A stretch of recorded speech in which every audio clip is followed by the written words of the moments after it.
All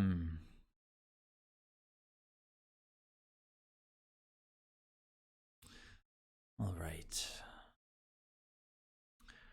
So these streams always start off a little quiet, but I'll just say hello at this point to anybody who's joining me right off the bat today. It's Wednesday night Merfolk. So welcome to any of you Merfolk fans. I'm Joe, known to some as Merfolk Joe. I'm going to be playing the blue-white list. That's been pretty popular lately. The Dogfish has a few published results with it at this point, and I 5-0'd with this list once, and 5-0'd just before it with a mono blue list. But then a pilot named Miss Trigger actually won a modern challenge with the deck, so seems like it's pretty well put together. It's been doing pretty great, you know. I think that it addresses the metagame in a pretty savvy way. Unsettled Mariner can very easily steal games off of a deck like Prowess if they get stuck on 1 or 2 lands. They need to kill him immediately if we counter their removal spell, something to that effect. They're just going to be in a really deep hole. So Unsettled Mariner, quite good in many matchups. And then the deck also has 4 Tricksters, 4 Harbingers. You can even bring in Chalice out of the sideboard against Prowess. In particular, is quite strong. If they get down like a 1-drop and you bounce it back to their hand, either with Harbinger or Echoing Truth, if you've got Chalice down, now they can't replay. The creature will just get countered. So in the event that you have a Chalice down against these decks with so many 1-drops, I mean, Death Shadow's another one, bounce sort of becomes removal against those creatures. So pretty nice synergy between Chalice and all of the bounce effects. Speaking of Chalice of the Void, it's a favorite card of M. Hayashi. You guys know he's currently sitting at the top of the trophy table. If we scroll up here to where all of the heavy hitters hang out. Oh, it's all the way up here. So he's sitting here with 30. He's the leader right now. He loves to play Chalice. I think he's even playing it in the main deck right now. So it's very, very well positioned. And he's actually on Twitter now.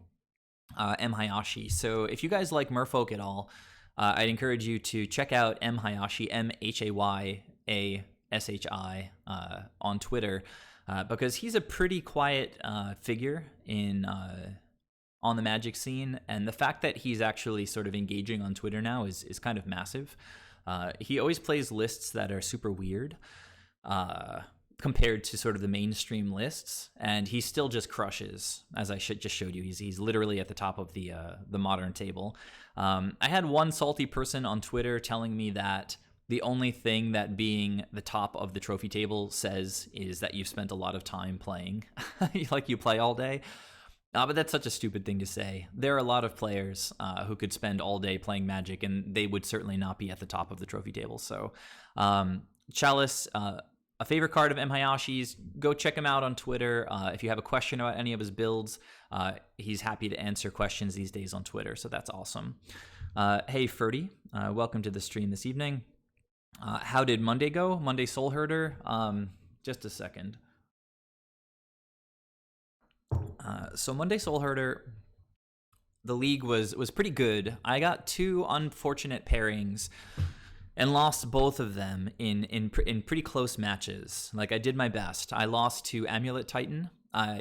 In game one, I forced their amulet, and then they just had another amulet, and then of course they had everything else that they needed to. Like, they had the Dryad and the Titan and all of the lands that they needed, and so double amulet plus the nuts. Lost game one, won game two, I'm pretty sure, and then game three, it was a fight and I lost, and then in round five, going for the 4-1, I lost to Mill, to Blue-Black Mill, and I do not think it's worth preparing for the Mill matchup at this point. It's still like 1% or less of the metagame. But if I start to see it a lot, there are cards that can kind of wreck it. Like Loaming Shaman, when it enters the battlefield, you get to choose any number of cards from a target player's graveyard to shuffle into their library. So we target ourselves and put all of our cards back into the library, and it basically resets Mill's game plan. I think it's even worse than like going up to 20 life against Burn halfway through the game. So there are cards that can correct the Blue-Black Mill matchup, but I've played it now a handful of times, and it's just incredibly, incredibly difficult. If we can get Eternal Witness plus Force and just start looping it, like that's a one way to win. But once they get Mesmeric Orb down, we're wanting to like tap not just our lands but our creatures, attacking and casting Chord of Calling, and then Mesmeric Orb is just milling us every single turn for 6 or 7 cards. I'm not running 80 cards, so I don't have that benefit. In games 2 and 3, I do just throw in a bunch of extra cards from the sideboard, but I did lose to Mill. It was a 3-game affair. I did my best. I won a game. But as I said, it's not so prevalent in the metagame that I feel like I should throw a card in to be prepared. Another card that's quite good against them is, it's an instant or sorcery, I guess. Gaia's Blessing. It's just stupid. If it gets milled from your graveyard, from your library into your graveyard, it shuffles all your graveyard like back into your deck. So if it ever gets super popular, it's very easy to prepare for the deck. But it's sort of like Merfolk in a sense that it sort of lives at the sort of fringes of the metagame and just kind of snipes people who are not prepared for it. So anyhow, long story short, I went 3-2 with the Blue-Black Soul Herder on Monday. And I said on Monday that I've played probably 10 or more leagues at this point with that particular build, the Blue-Black Soul Herder build. Since I started playing leagues, I think I've only finished a league with a negative record, a losing record, like I think literally once out of maybe 10 or 11 leagues. 2 of them are 5-0s, 2 of them are 4-1s. The other 5 or 6 were 3-2s, and then I had a single 2-3. So the deck has been very profitable for me, I guess. I've been winning. I've been stacking up treasure chests, getting some results published. But tonight is mainly going to be about the Blue-White Merfolk. I am going to try to play a whole league with this deck.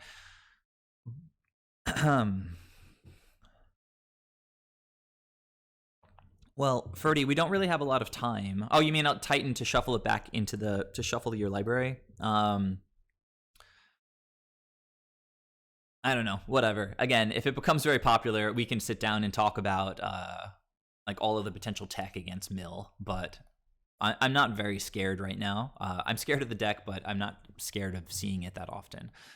So today there was a pretty extensive downtime on Magic Online. So I had started a Soul Herder League, I don't know, yesterday or the day before, and I was 3-1. I only needed to play one more match, but the downtime just went on and on and on. And so finally, the downtime finished, and I'm here now with the stream. And so the first thing I'm going to do this evening is just round out this Soul Herder League that I'm playing. I am 3-1, going for the 4-1. The league is already positive. While I'm waiting for an opponent, I can explain a couple of things that I've been changing with the list. The Venser slot was unimpressive, so at this point I had a Vendilion Click trying out in Venser slot. It was so-so. Then I tried a Scavenging Ooze, which just was pretty bad with the matchups I got, and it didn't feel really main deckable to me. So at this point, I'm trying a Wall of Omens as a 9th 2-drop, and it's actually quite good against all the aggressive stuff that's going on right now, particularly Prowess. So I've been liking it. So this league has the Wall of Omens. It also has 2 Ashioks in the sideboard, replacing 2 Disdainful Strokes. So we found an opponent. Sorry, I know this is not scaled appropriately for my my frame while streaming. I'll try to fix that in a little while. All right, what are we working with? 5 lands is an unfortunate mulligan. Looks like the opponent is on some kind of burn between Luris and their Phoenix avatar. Can't keep 5 lands and a force against burn. I need something a little better, I think. Okay, how about 5 lands or 4 lands and a snake and a cord? Things getting sort of worse here. Mulliganing to 5 is rough, but on the draw, just got to think about it for a second. I do want to get my basics online quickly, so maybe I go like green, blue, and then white, and just put these 2 on the bottom. It's obviously a really weak opening hand, and unfortunate in the last round here. Just trying to think like what would be better. Like if I can have like a path in the opening hand and a snake, maybe. I think I can mulligan again. It's just a bad hand. Yeah. Oh wow, look at that. I called it. So turn 1 canopy. No, turn 1 we want to probably be able to path something if necessary. So I might just bottom like turn 1 Temple Garden, turn 2 Island, or turn 1 this thing. All right, I'm gonna keep this. I have to bottom a bunch of stuff. Keep. I'm gonna put the Vista on the bottom and the Force on the bottom, and we're going to say done. I don't have the card advantage to support Force at this point. And even though it's good against burn, this guy is like super telegraphing the fact that he's on burn, which is a weakness, but I can't really capitalize since I'm on 5 cards right now. Can I get a 6th card? No, but it is a Coiling Oracle, so I mean, it doesn't really matter which land I play. I need to get white, and if I play this now for 2 life, this is then 3 life next turn. If I play this and pay 3 life to get a Hallowed Fountain, then I'm just losing more life that way, so. All right, so all the snakes.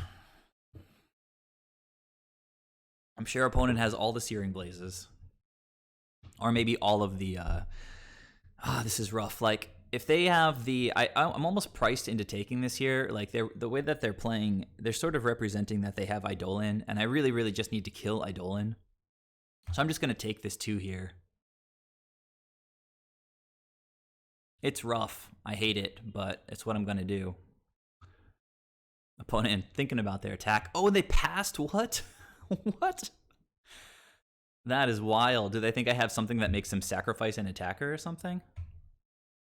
I've never seen a burn player not attack like that. I think literally never, ever. So they're holding something up. If it's a Searing Blaze, I don't want to play into it, so I'll just pass the turn.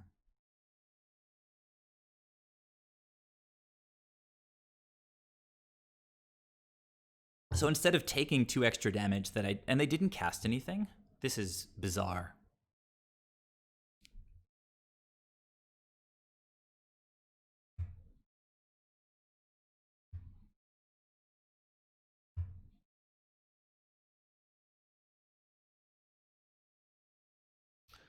So I think I can reveal the top card, see if it's a land. It's not, but it is a path. So I think I do want, just want to leave that on top. I think I'm just going to try to deal with their creatures. So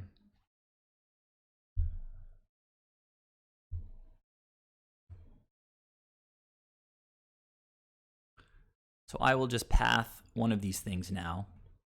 And then unfortunately, well, now I can go get a Hallowed Fountain since I know with that path on the top that I'm not going to cast a snake next turn. So I need to not crack this turn to get the path in hand. And I'll just pass again. Opponent knows I have the path. It's really slow. Like, but both of us are playing pretty slow. Maybe they're playing like Incinerator Burn, and they just have like, I think it's like, is it a 5-drop or a 6-drop? That Trampler. Pretty sure it's a trample creature, right? 6/6 trample or something like that. I haven't seen it too much, and we typically line up well against that deck. It's really bizarre, like the way that the opponent's been playing. Well, really just missing that one attack. They sat there and they thought about it, and then they chose not to attack. Let me think. Like I've got tricks or something. Don't have tricks. I have the gift of lands for my opponent. Maybe they have the gift of lands for me. Let's see. Uro is good, but not what we want here. And we do have to crack this land, so whatever.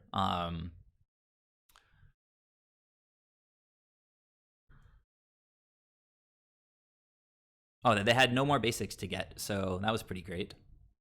And now they play the Eidolon. I mean, very strange play here. Lava Spike. Okay, 4 more cards in hand. They saw that I play Uro. Skewer, fair enough. Getting wrecked. I really presented kind of nothing on my mulligan to 5 here. So I think, I mean, getting blue is probably fine rather than Hallowed Fountain. Just because Death Touch, we would love to get there at some point, but we're so late in the game here. Just having like access to more white mana might be more important. So I will get Hallowed Fountain here. So for anybody joining me a little bit late, I am opponent still representing like Searing Blaze, which is such a bummer. I guess I can play Oracle now, and maybe they let the trigger resolve and I get another white land. For anybody joining me a little bit late, I'm just playing this single match of yeah, so transparent. This final round of my league with Soul Herder, getting off to a mulligan to 5 start against Burn. I did hit the land. That's ridiculous. Well, we'll see if I just die right now. Opponent's got a redraw here. Pretty much anything kills me.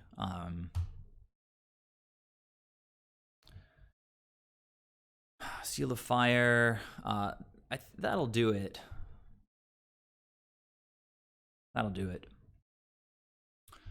All right, really rough game 1. We're fine against Burn, I think. Just mulligan to 5, a little bit awkward. Opponent had good stuff on keeping 7, and even though they missed an attack with a Goblin Guide, they still had more than enough.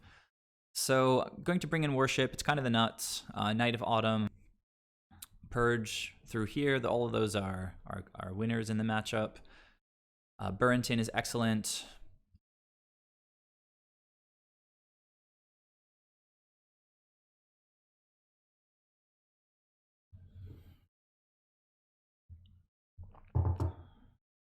So I am 3-1 at this point, but down in game now.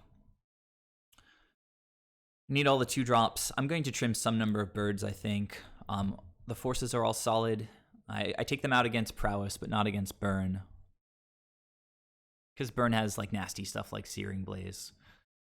Not sure how necessary Teferi is. He's good against Rift Bolts. Also makes our counter spells better. We do need to start trimming. I think I like taking out like all the birds, basically. Because we really don't want to lean on them for mana when the opponent just has infinite bolts and seal of removal. All of our removal is great. I think I can probably trim 1 Soul Herder. Again, dies like super easily. I'm not sure that Teferi is very necessary. Hostage Taker is kind of cute in the matchup. It's much better against Prowess, I think. Prowess, I think, is a better matchup for us possibly now because, well, with my build in particular, because I have a whole bunch of removal and they just tend to like be super creature heavy, and their spells don't do much by themselves. Like if the opponent's just lava darting our face with no creatures, like we're not gonna lose to that. So we're gonna look for like an early chord for Burrington. just to sort of tread water and hopefully get some more draw steps. So after I finish this match, it could be very quick. I lost the first game there in just a couple minutes to burn, and I'm just going to jump in with blue-white Merfolk tonight. If any of you weren't here on, well, that's unfortunate. If you weren't here on Monday, I announced that I'm on Team Card Hoarder now. You can see the little Card Hoarder logo over there. So if you have any card rental needs, check out Card Hoarder. They have a pretty cool program. They also have really great bots on Magic Online. So this is unfortunately a mulligan. We have good sideboard stuff that we can still mulligan to. I can't keep a one-lander. So, all right, this is certainly better. Opponent is mulliganing, and we're going to put, I think keeping the 3 lands is just fine. But we might want to bottom, well, keeping the 3 lands is probably okay. We're going to start off with that, into this, into Snake, and then this, and then this, and at that point we'll have a couple draw steps. So we're going to keep this, and I think I'll just bottom the... Well, Cord is excellent in this matchup post-board, so I'll bottom the Force. Try to protect the Snake and get to a point where I can Cord for 1 and get the Burrington onto the table.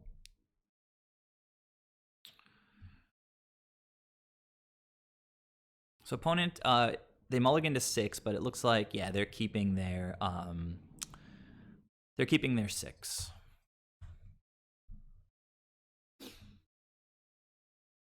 And we'll hold our Ice Fang. See if they tap out, and then Path to Exile. So this is starting off very similarly, huh? So opponent knows about the path. They don't know about the white mana. So, okay, Swift Spear. And Swift Spear. Fair enough. So we will have 2 basics on the board. Let's see what we've got here. Land is pretty cool.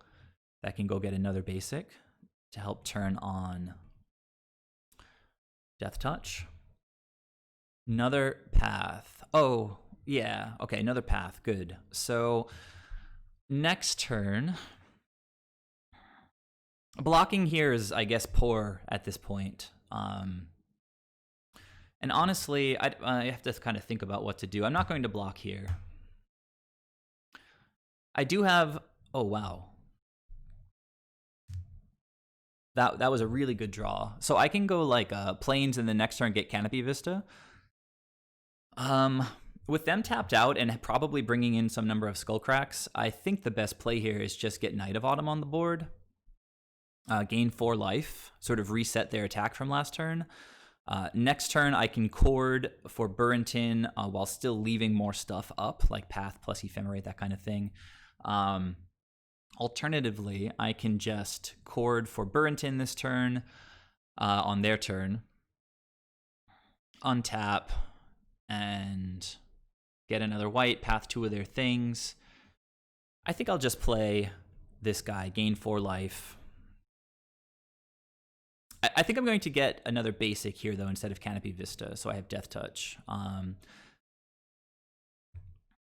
Life is good here rather than the counters. I'm going to attack because I'm not going to block with my Coatl.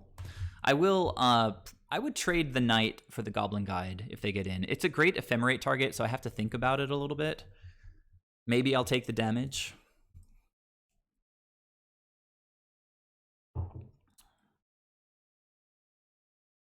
Searing Blaze on this guy. Why not? Feels like I've never played a game against Burn where they haven't had Searing Blaze in multiples. All right, so they're getting me for 8. I'm going down to 4. This is ridiculous. There's another land, which is quite good. But I might just be dead. That was absurd. I cannot get another basic.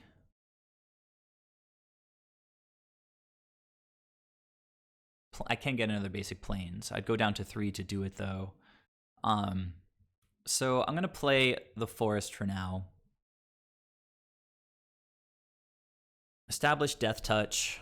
I think, I might have to just line up a block with Death Touch. Go get Burrington, possibly even sack it. I don't know. Like, maybe I have to Ephemer. I have to hope that the opponent just doesn't have anything really here.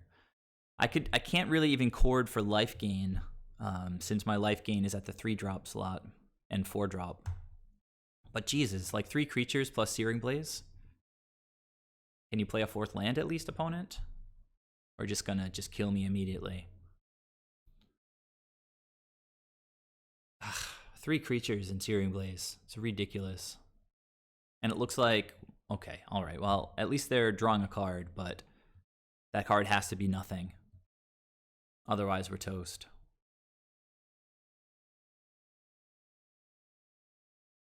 Oh, God. Okay, well, we might get another turn here. I think, oh, another land. All right, so, all right.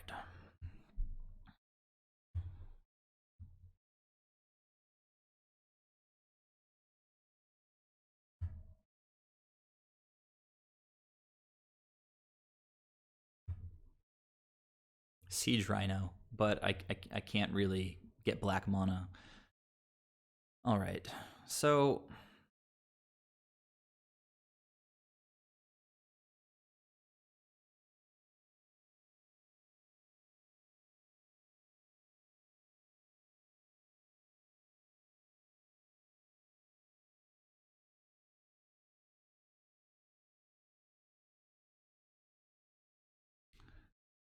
and I think I'm sort of okay taking 3. 3's like the same as like any other. I could path and take 2 so that I can crack a fetch at least. That might be important. But then I would like to have this guy on the battlefield still, so very difficult spot.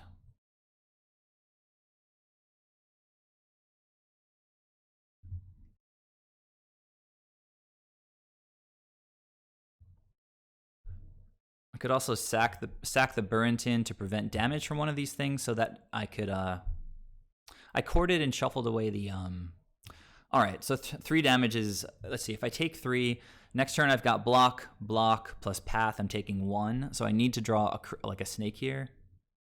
All right, whatever.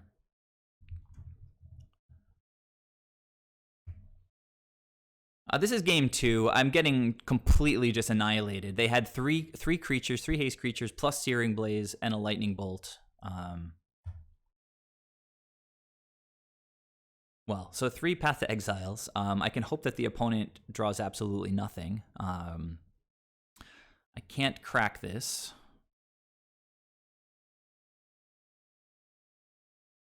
So the opponent basically has to whiff twice on their draw step and on cracking the Sunbaked Canyon. I can sack the Burrington.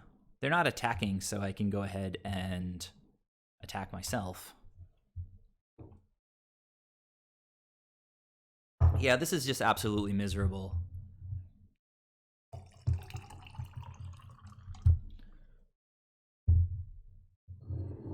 I can't even crack my lands here. Like a Worship off the top could just save the game here. They put Lurrus into hand, and they have a land, Lurrus, and I guess Worship off the top steals the game. Worship? Uro is kind of something.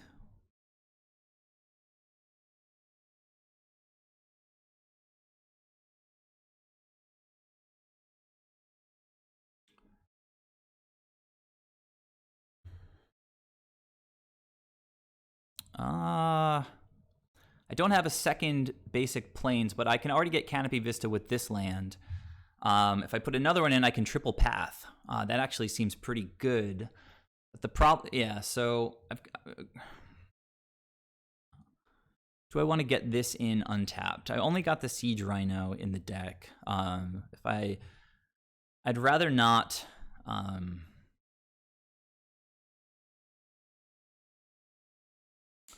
I don't think I need 3 white. I think I'll just double path this turn. So I'll play this tapped.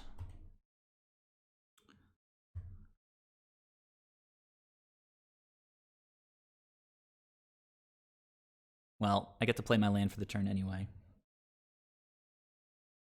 And let's hope the opponent has nothing in hand. I need to get another blue source to be able to cast Uro from the graveyard. We can always sack Burrenton to counter one thing. We've got double path up. They're going to play Lurrus, but that's not a threat right now.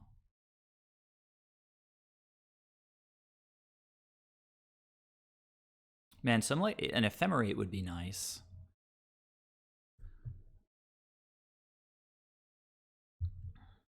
We still have like Worship as a live draw. We just, opponent's got 3 cards in hand, starting with Tormod's Crypt. Why?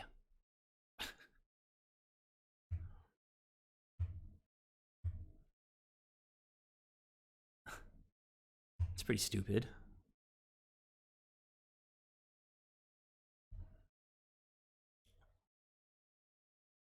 All right. Dealt with. Very nice opponent.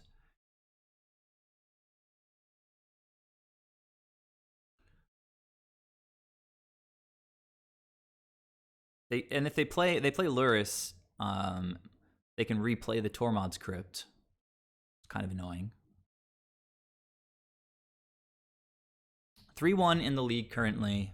Trying to get to 4-1, but it's just not even climbing uphill. It's just an insane mountain.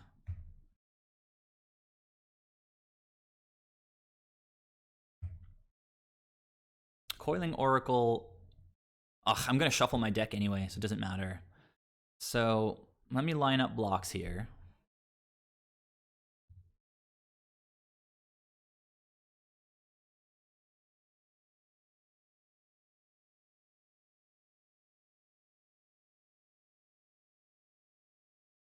The plan is just to path both of these things.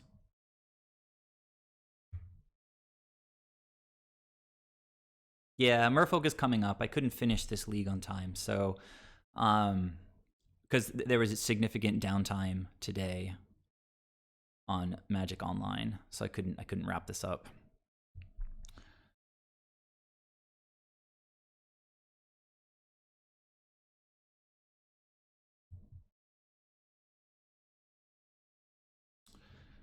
All right, we do have Burrenton as 1 counter spell. We don't know what the opponent has in hand, but the plan is to use these paths right now. I have this beautiful untapped Canopy Vista. So I can sack Burrenton to prevent like a lightning bolt from just killing me.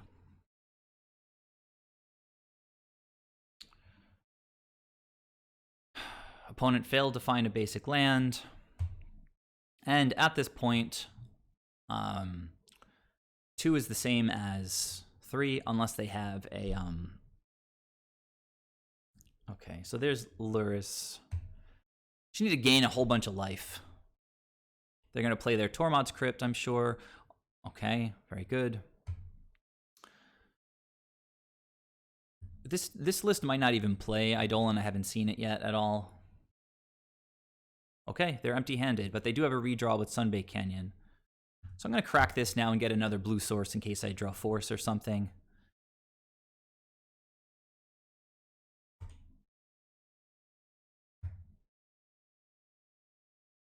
Okay, all right. I think I pretty much have to get Siege Rhino here. Like, it gains me life. It's a big body. Get Siege Rhino. Stabilize.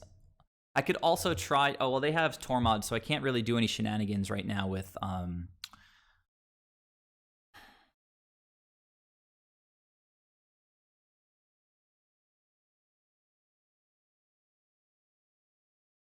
I'd love, man.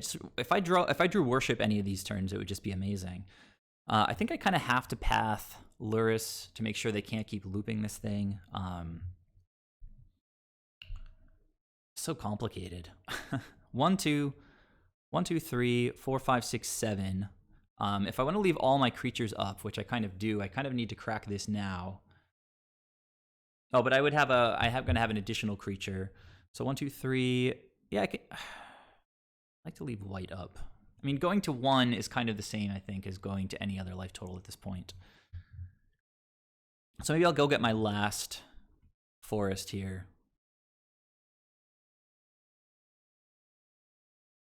Or maybe blue is actually better, because I've got only 2 blue. We haven't drawn any ephemerates this game.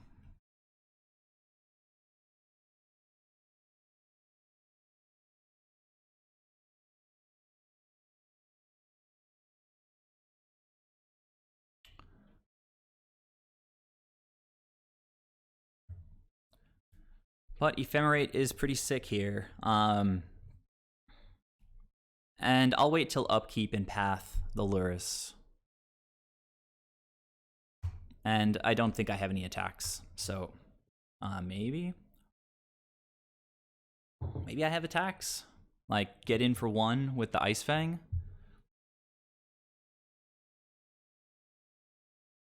I'm gonna leave it back. Upkeep.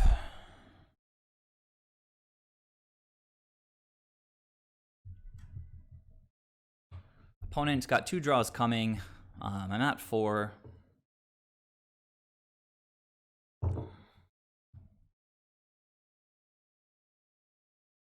Somehow, miraculously in this game, after 4 creatures plus Searing Blaze and Lightning Bolt,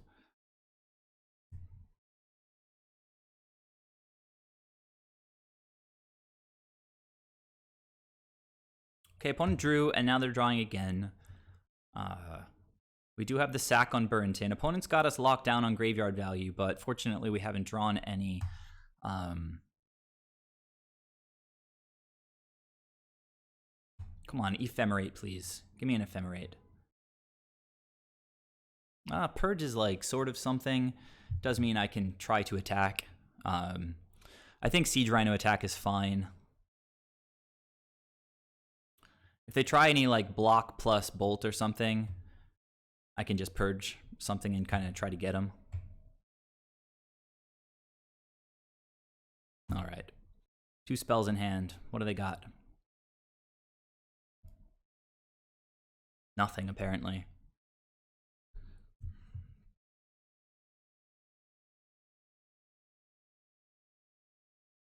Seven damage on board here, guys and gals.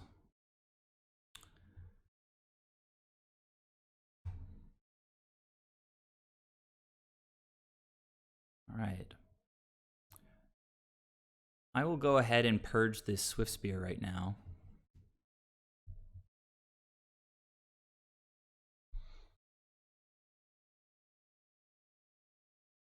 Even like a Force here is great. Any, like an Ephemerate is beautiful. Path is sort of okay, but man, like 2 cards in hand. I guess it's just get in with the Rhino again, and then... Actually, I've got the Path. I don't want to get got by like surprise creatures or anything. I don't know. So, hold on. I can attack with everything. I can attack with everything and just Path. Like, and it just wins right now. And they need to have exactly two burn spells to kill me, and I can still sacrifice the Burrington. So let's do this. Let's not be chumps like playing to not lose. Let's play to win.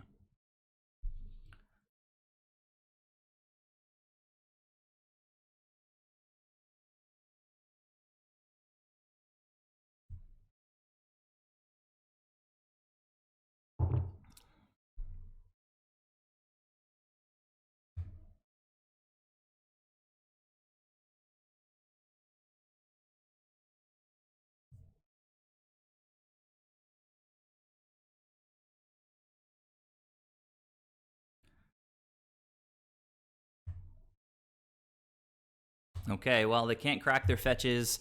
They still need 2 cards to kill me, in theory. I've done my best, guys. This was a ridiculous game.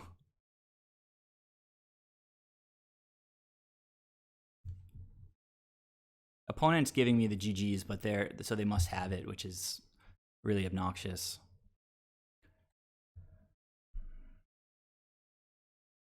Oh, they target themselves, I guess? Why are they... They said GGs, which is plural. I don't know. A little bit weird. So that's one for the history books, I think. Like, I had no right to win that game. Maybe I mulligan too. All right, well, we're still in it for the 4-1. Hopefully, like, the burn opponent will mulligan once.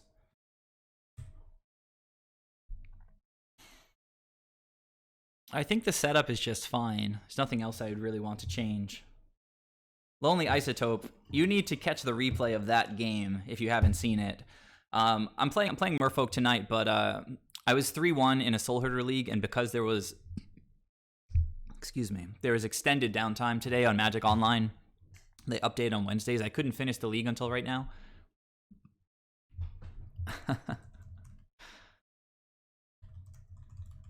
Opponent says, LOL, I thought that was game 3. And he said, good luck in the last game. And I say, oh, haha.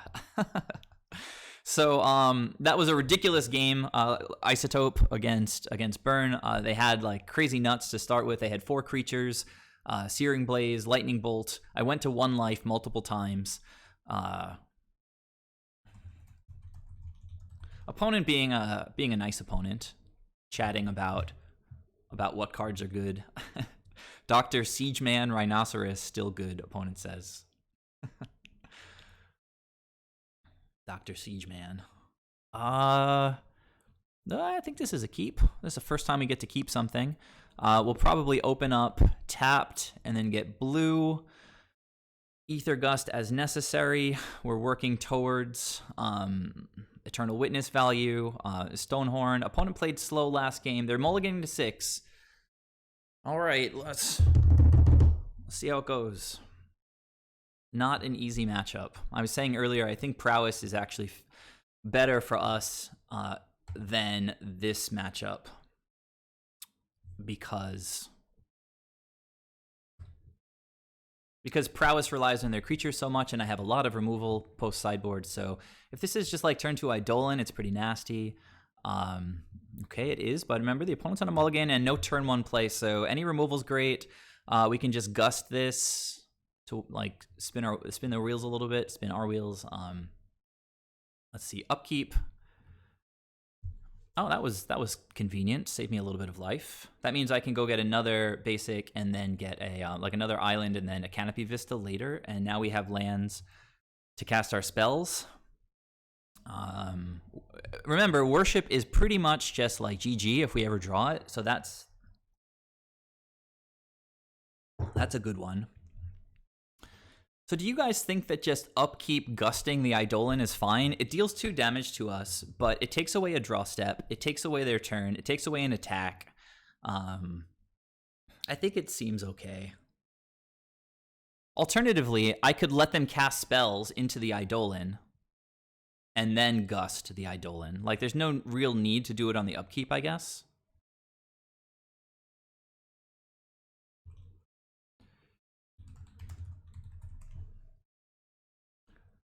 All right, so yeah, I'm just gonna... They didn't have creatures earlier, so I'll pass, and then I'll just Ether Gust, like, at the last second, I guess.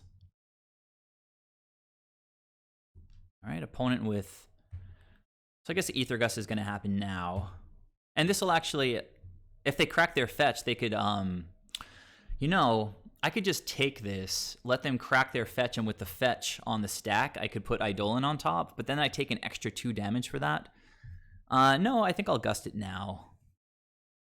And then let's see if they're savvy enough to not crack their fetch. Maybe they crack it now so that it doesn't really bug them.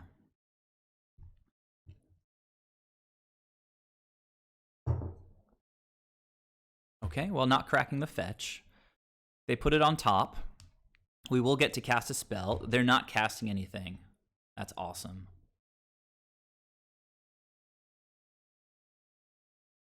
Land sequencing is weird here. I'd love to put blue down here and then go get green-white for Canopy Vista. I can just hold up Ice Fang and not do anything. Alternatively, just use my mana super efficiently, get green, and then green-white, get Ether Gust back, and hold up Coatl for Force. That seems okay. Next turn, I would love some life gain at some point. This game has started off as well as we could possibly hope for it to go. Removal or... Well, I'm also not going to get pinged on the Stonehorn Dignitary because it's 4 mana. So I'm going to get the Ether Gust back here. Maybe the opponent will cast a spell ahead of the Eidolon on their turn to not get pinged, in which case maybe I would force it. We could potentially get multiple forces with another Eternal Witness in the queue. Opponent thinking here, interesting. I guess they're going to Searing Blaze, right? It's, oh, Boros Charming.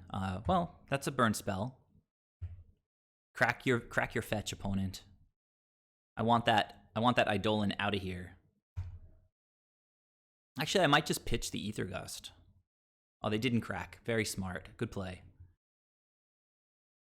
Okay, Eidolon is going to enter the battlefield. We're just going to gust that thing again. And now I have the luxury to sort of wait for them to crack their fetch.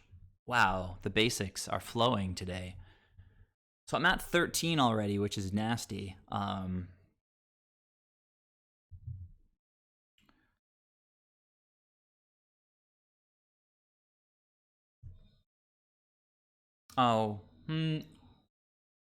Double blue would be nice at some point.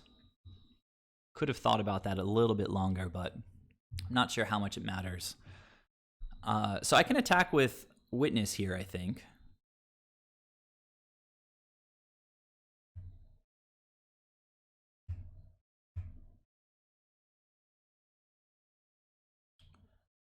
Yeah, that was poor sequencing. Like, I'm going to wait for them to crack this thing, Ether Gust this, in which case I can't use my mana this turn, so I should have played this and gotten a like another blue source. Pretty terrible.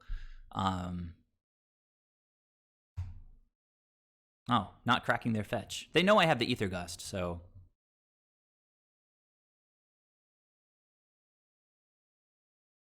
I could also just go for Death Touch here and then counter whatever they do. I think I like that line better.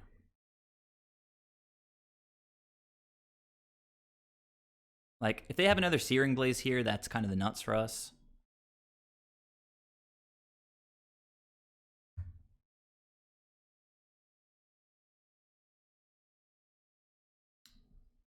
Yeah, there's my moment to Ether Gust.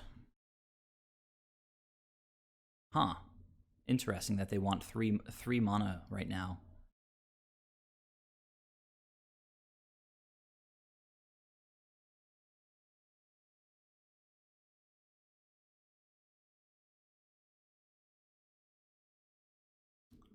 So they must have another removal spell or something. Ephemerate? Celestial Purge? I can dig it. Now I don't even have to block. Although blocking is nice because it gets it off the battlefield.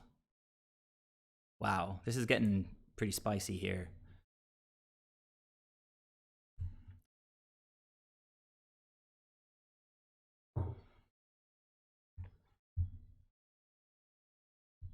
Life gain would be so clutch right now. Siege Rhino, I've got the mana. I'm calling you.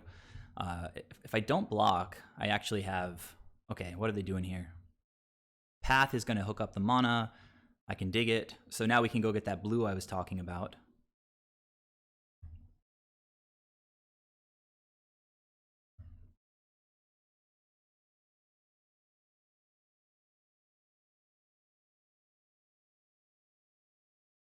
All right, we're both at 7. I've got an attacker.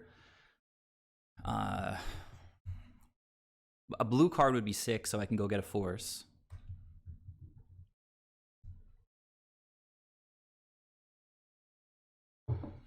Oh my god.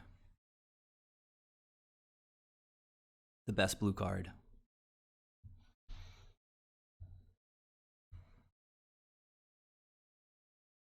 I can go get Canopy Vista with that, so I'm going to use my mana as tightly as possible.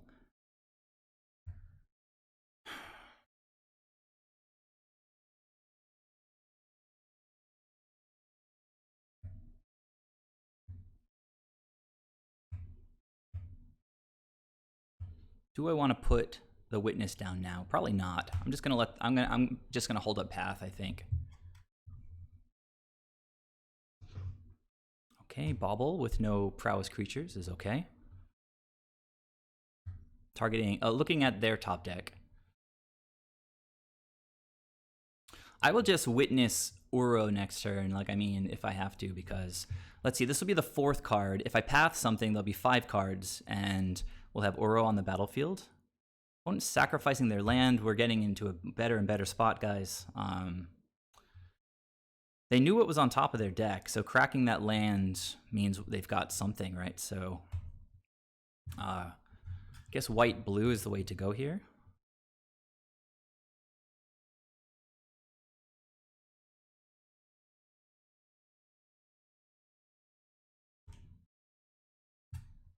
Maybe holding up Skullcrack. 2 paths, yikes. Okay. I think I just get Force back. I'm gonna attack.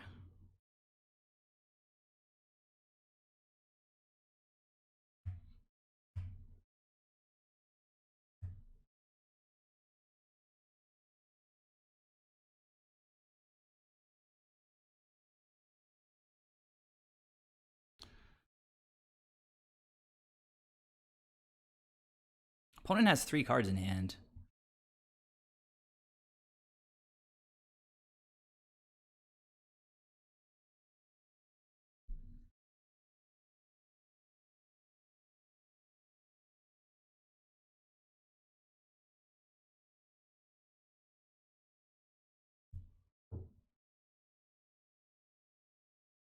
Three cards in hand, pretty rough for us. Just bolt, bolt, bolt. Okay, that's better than double bolt, I guess.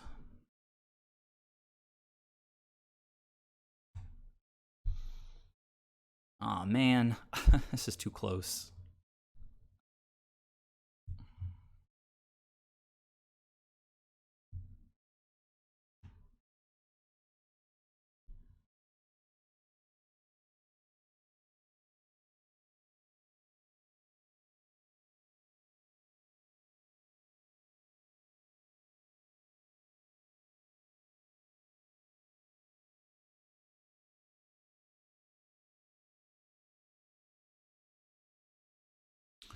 I think I just have to counter this, right? Because then they could have light up the stage.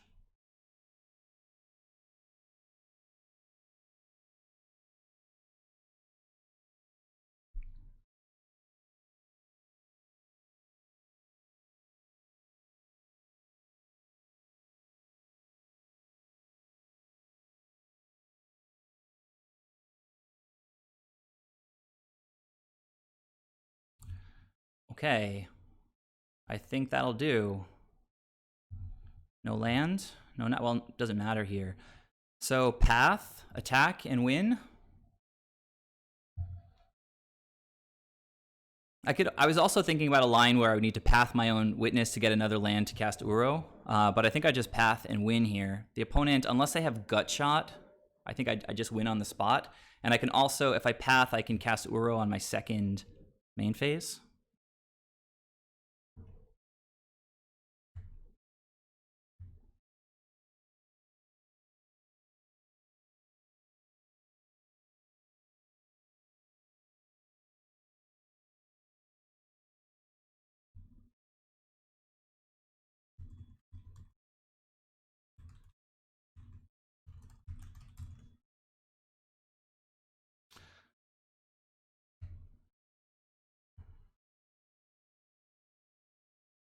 Oh, that was wild. What a match that was. I don't know how many of you guys were around to see game 2, but it was bonkers. And game 3 was a little bit more like how we tend to kind of win against Burn sometimes. Like, it wasn't nearly as deadly as game 2 was. But that's sick. I went 4-1. Awesome. Let's check out the opponent if they're on the board here. They're not, but they played very well. They played around that Ether Gust very well with their fetch. Yes, go ahead, Isotope. What is the question?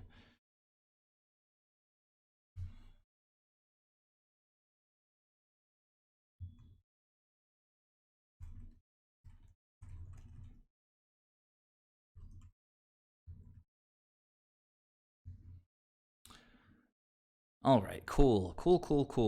What a amazing match that was. I'm definitely gonna watch the replay of that. Encourage any of you guys like to go watch that again because that's just really cool. Great magic. So what is the question, Isotope? I'm gonna get set up for Merfolk now.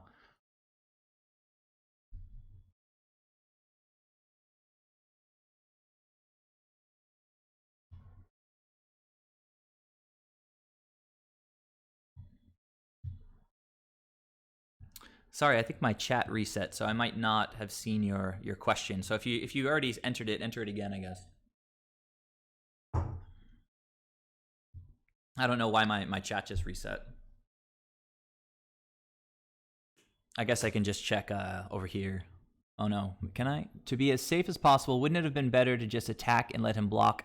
No, I mean, they were tapped out, right? So then put the Rhino on the board to win next turn. Did I even have Rhino in my hand?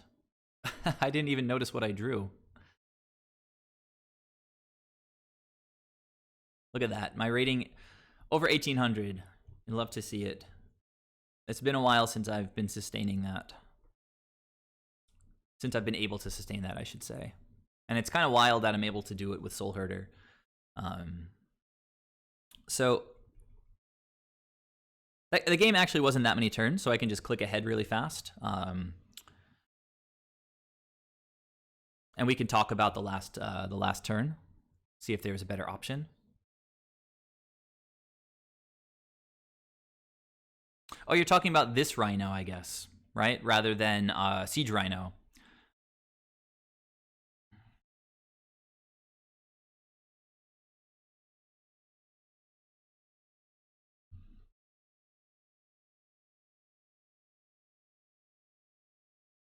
All right, I'm trying to pause this now. I think I may have clicked like too many times. Stop. Please stop. Okay, I think I might have clicked through too many turns, but we'll see where it stops. So got the force back. Opponent lob spikes, I force, they Eidolon. And okay, well, we can at least pause here, which is fine. So they were tapped out with one card in hand. We know that Burn doesn't play Gutshot, right? But the plan was Path. Gutshot can't kill me. And if they have Gutshot and they kill one of my two lethal attackers, they still take 2 and go down to 1. And then I follow up with Uro out of the graveyard. I have exactly 5 cards after pathing the Eidolon. That was part of the plan with pathing, was that it puts the 5th card into the graveyard. And then I actually still have path up. I go blue, blue, green, green. I have white up. I gain 3 life, so I'd go up to 6. Very comfortable against whatever they could have. I have path. I don't know. Like, I don't see that Rhino is any better than the plan that I'm outlining here with Uro.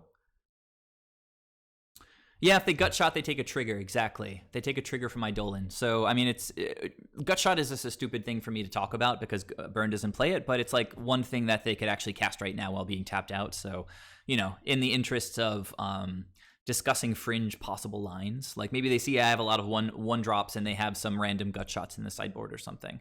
They had the Eidolon on the board, so if they cast it, they would have gone down to 1, and then they die from the witness that's left after the Gutshot kills them, right? So, yeah, I think it's just easy to miss the Uro in the graveyard. I was like not really planning on it casting him this turn until I realized that Path puts the 5th card in, and then even around any like magical stuff they could have had, I had it locked up. So anyhow, I'm just like, I'm always so stoked after playing really close games against Burn and Prowess. It's just, I don't know. I live for those matches.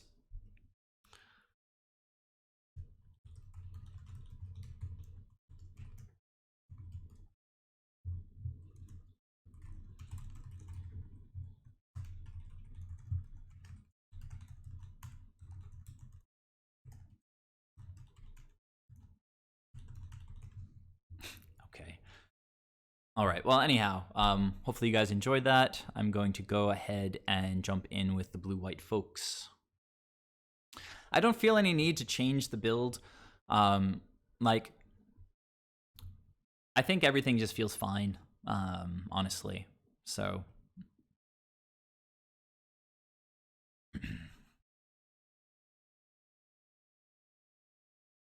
okay.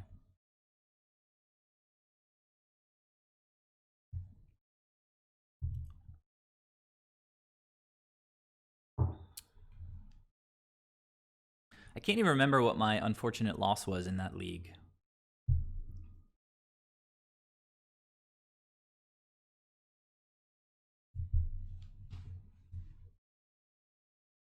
All right, round 1, blue-white Merfolk. 2 lands, Ether Vial, and Merfolk. Won the die roll, revealing Luris. 2 lands, Ether Vial, and Merfolk. Look at that. The deck hears me. It loves me. It gives me exactly what I asked for. Now I need... Yeah, opponent saying good luck, have fun. Hey, same to you. Thank you. We are going to keep this, probably.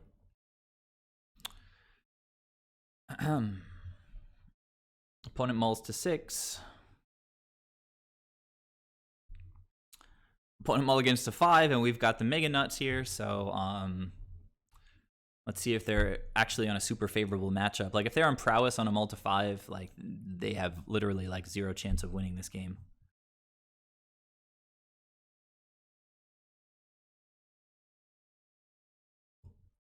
But you guys know that Tron wins through mulls to 5 all the time, so. Elvish Reclaimer. 3 or more lands in your graveyard. Sacrifice a land. All right. I think this thing gets played in Legacy to find Gaia's Cradle, but I guess it's a field deck, right? That's what it is? Field of the Dead? This thing gets to go get Field of the Dead. So I probably just want to tap this thing down with Elvish Reclaim with Merfolk Trickster, just keep them off that plan. But really, like, whatever. Like, I'm gonna go a little more aggro than that. I think leave Trickster back for something slightly more threatening.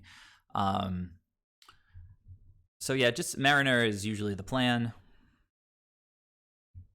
And if they tap this thing, we can bounce it. So I don't know. We're doing just fine. Flagstones.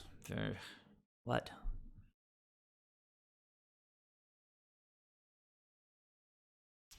Well, it's one of those one of those matchups. Like, big mana is something that could actually beat us.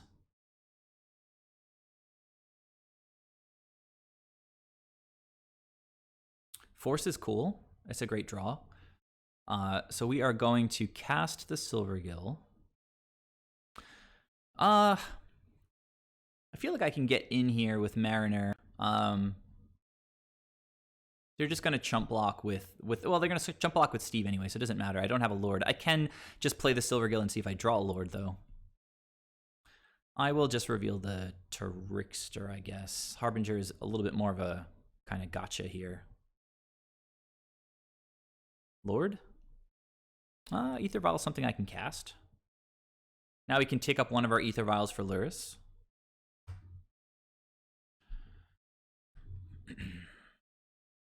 So, mull to 5, obviously kind of a ramp deck. The Force makes me feel warm and fuzzy.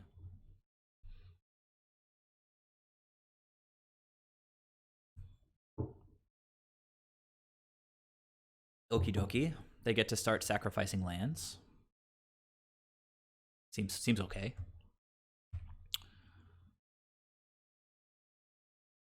So, I mean, it's just time to play creatures.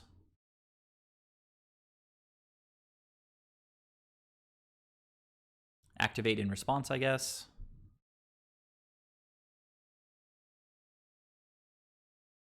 Are they going to get Blast Zone? That would be dirty. Why didn't you get Blast Zone, opponent?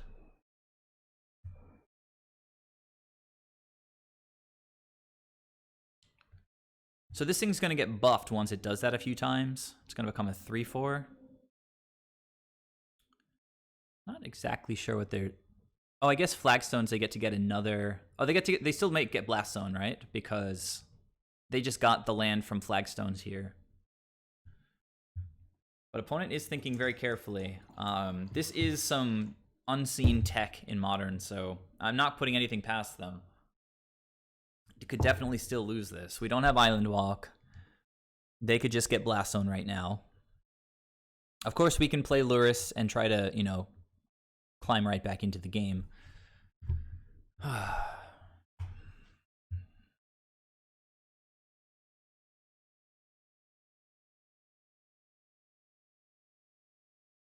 curious to see if they go after the Aetheros or the creatures. I have to imagine they go after the creatures, which means I should probably... All right, I'm going to keep this on 2 for now.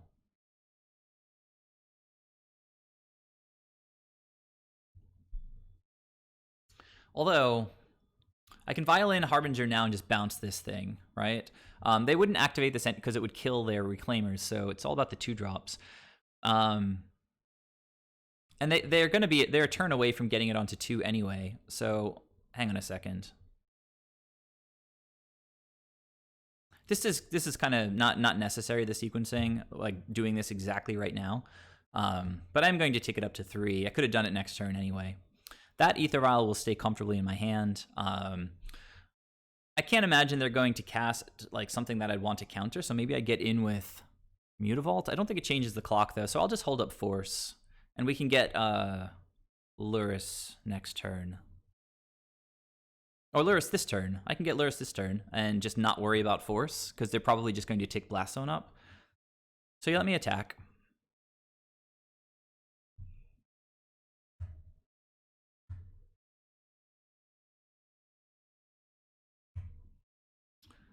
All right. Silvergill would be a good one to cast from the graveyard. Can't do it quite yet.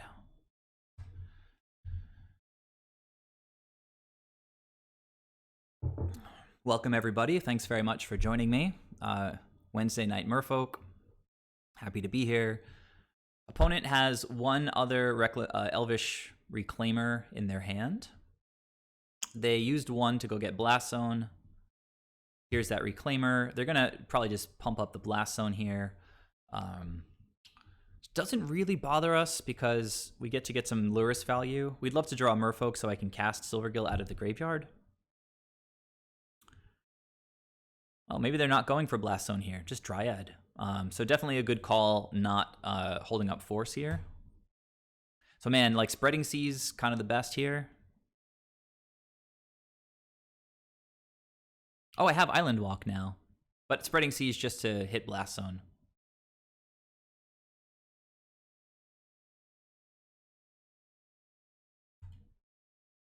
All right. Everything coming together. So let's get Luris on the battlefield.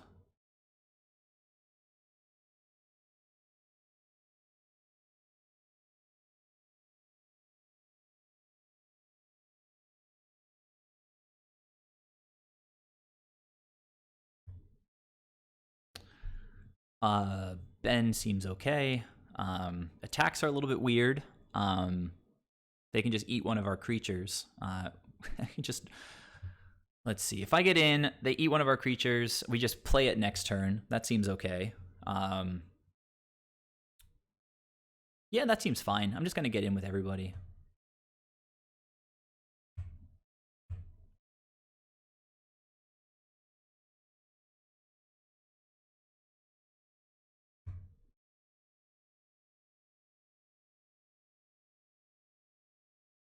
And I'll chill on the Mariner just in case they do have some kind of spell that I want to counter. I have no idea what I'm playing against. I mean, it is some kind of Titan deck. They mull to 6, and it's just been super weird since then.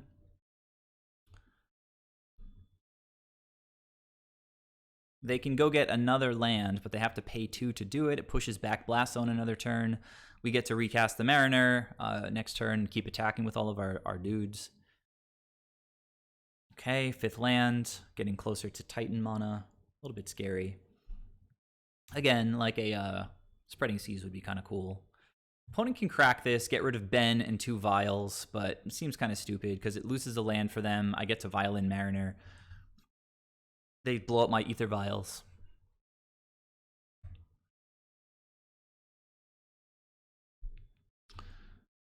So I think I Vial this in. I want to attack with as many things as possible.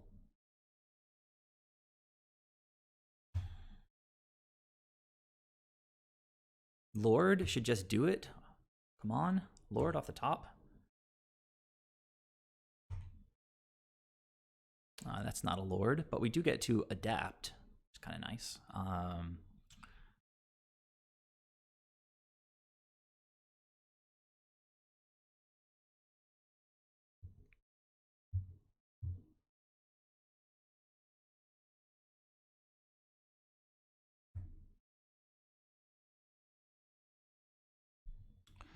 Blah. Maybe Vial is just like less useful.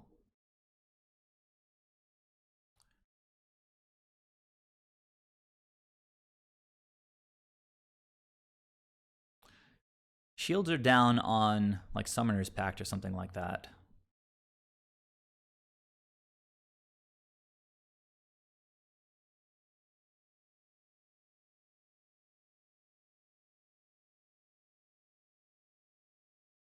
Let's see. Block. They take 8. Not amazing for us. They also just eat Luris. So this is better. I want them to not kill Silvergill Adept. Okay, well, that's fine, because I'm not able to cast the Silvergill Adept. But I can cast Ben and just hold up another Adapt or something. Oh, they're making this guy bigger now? Is that what's happening?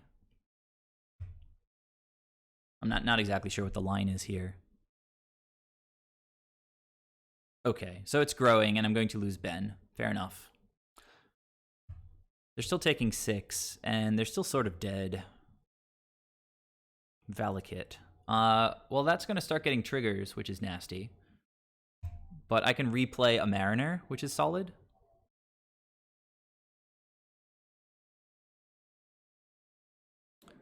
Okay, you got it.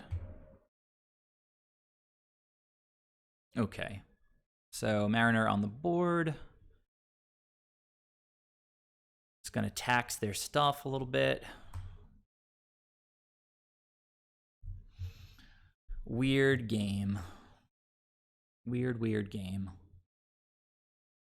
I even have a force, like if they have a Summoner's Pact or something, but no blue cards, and we've just been tapping out. Trying to lean.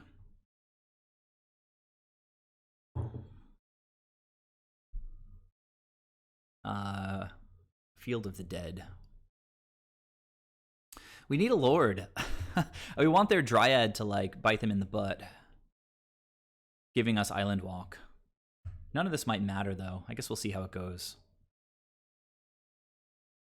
Well, now all my creatures are 2-drops, which is unfortunate. All right, so that Valakut is getting us here.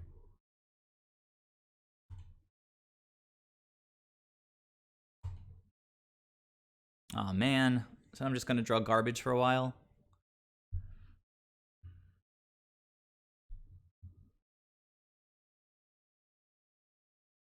My attacking seems fine.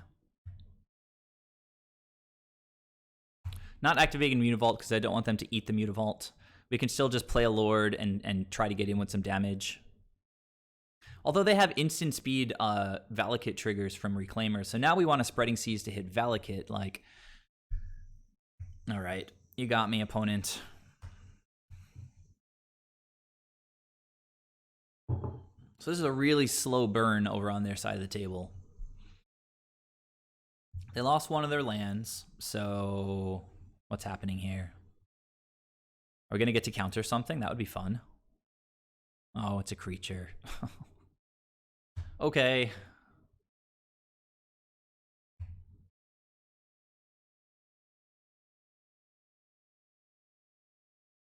Two Valakut triggers. We got to deal with this Dryad, but the Dryad's giving us Island Walk. And well, they have another 2 triggers here with this thing, and 2 triggers here, 2 triggers here. Yeah, we're just dead, super dead. This Reclaimer getting instant speed Valakut triggers is so gross. So the plan has to be just like destroy the Dryad, right? I mean, in subsequent games. Oh, they're attacking with this. They should have attacked with that to help us because we need some help. So now 2 triggers just kills us. So whatever. I'll let the opponent use a few seconds since we're pretty close on time.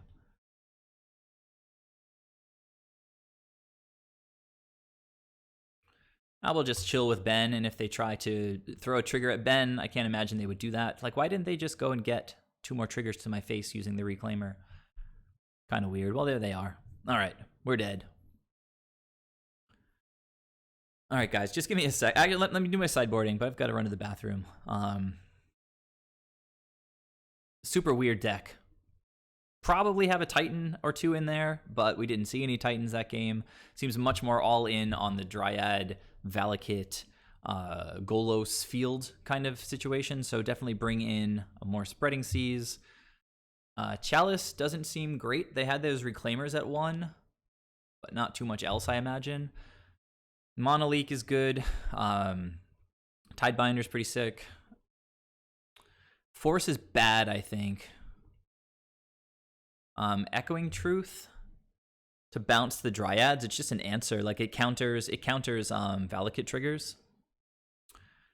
And I think that's probably it. What am I going to take out?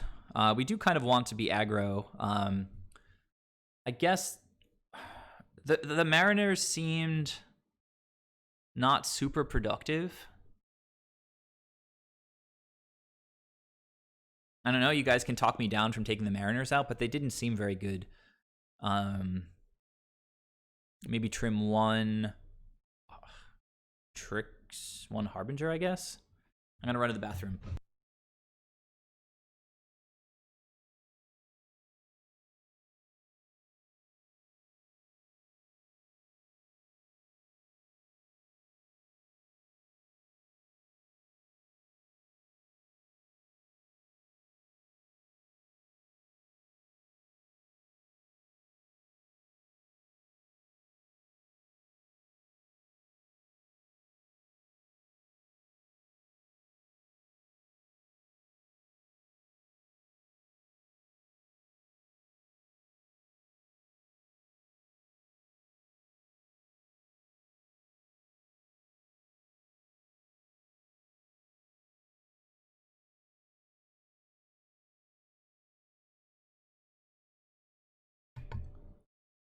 Why is this not running down?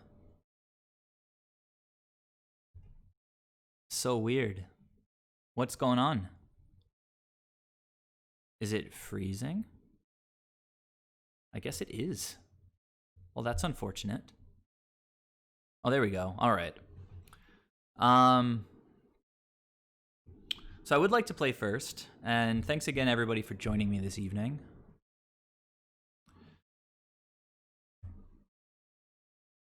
Blah. You know what? I had that nutty hand that game, and I still lost, which is so sad. I just didn't draw a Lord the whole game. That really bums me out. But this is a good hand. I'm just gonna bottom like one of the creatures. Maybe the Trickster, and I can just like combo like Trickster Harbinger, slow him down with that little 1-drop thing.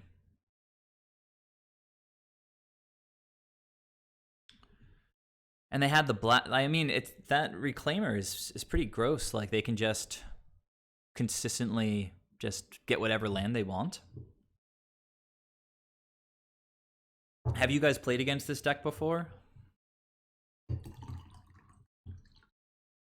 Opponent mulligan to 5. Maybe this is a deck where they like mulligan to certain tech, you know? Like maybe they have to mulligan to that Elvish Reclaimer or something. You play this exact deck that they're playing?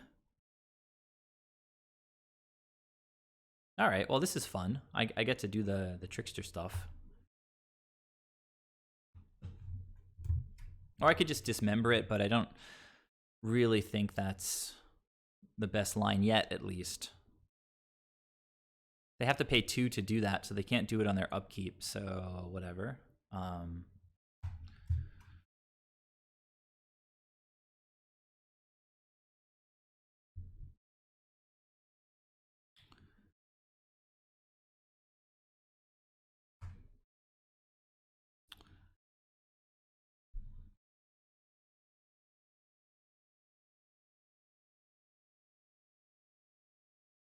All right, this is very familiar.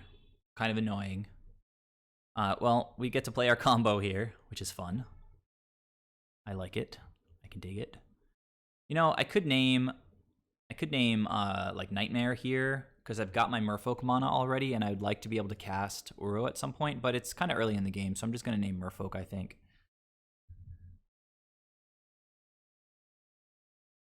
So I'm gonna bounce the Reclaimer and then probably just dismember it when they replay it.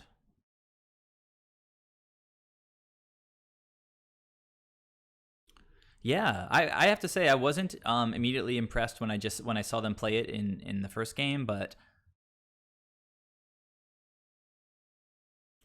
it immediately proved itself in that game. Yeah, I get it. You got the block, I got the attack. Yada yada yada. So seems like an unfavorable matchup for us. We do have all 4 spreading season. Courser is okay, I guess. They play a land. Right, okay. They gain some life. So Ferdy, I think I probably have to. I'm just gonna. Oh, they're gonna. Should I dismember the Courser or should I dismember the 1-drop? I almost feel like I have to dismember the 1-drop. What do you think? You play the deck. I'm depending on you. But come on, I have my mana up, and I've got 2 more dismembers and a mana leak. Right? I have to dismember something this turn, so it's either going to be Courser or the 1-drop. Courser gains life, lets them play lands from the top, gets card advantage that way. It's kind of a big old butt. I think the Reclaimer is just gonna. The Reclaimer is just gonna get all the important lands. So I think I have to kill the Reclaimer. But I can attack next turn. Ugh, I don't know. I'm gonna kill this thing. I'm doing it now so that they don't gain even more life off Windswept Heath. I kind of like attacking next turn. We know that Night of Autumn should not be on the top now since they just shuffled their deck. Well, that's interesting, but I guess not that great.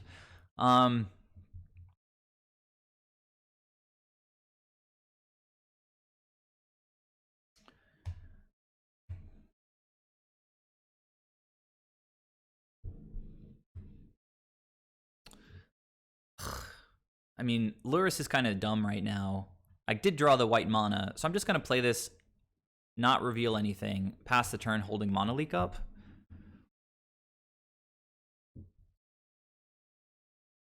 And hope that I can catch something for 3 mana because, they're going to get more and more lands. Including Blast Zone, which is just such a beating. All their lands are different. Literally all their lands. I guess that's the idea. I think every land in their deck is different, right? Maybe they have 2 of these to work on the Flagstone's synergy. No, but it gets put in the graveyard by this guy, so just 1 Flagstones, I'm sure. If they play Golos, I can counter that. That's kind of nice. They probably think I just have like a Trickster or something. Maybe I mistimed it or something. I didn't reveal any Merfolk for that land, but if I have Trickster, then, I don't really have to. Not playing anything interesting. Opponent is on 2 cards. Just trying to end step something. So now, if they activate Reclaimer, I can just end step Harbinger. But I think it's probably just better to play the Silvergill and hold up Monolith still. I don't see how I get blown out by attacking, so... Well, let me play the Silvergill first.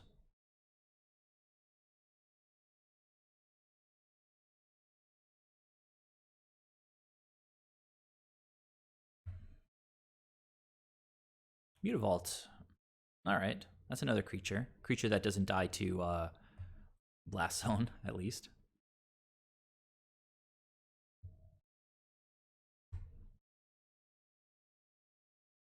Opponent blocking. Oh, is this... Am I going to get got here? Damn it. Don't know how this card works. Are they going to get 3 lands into their graveyard? Aw, man. Hold on a second. I'm going to float some mana here. I'm going to get the opponent right back.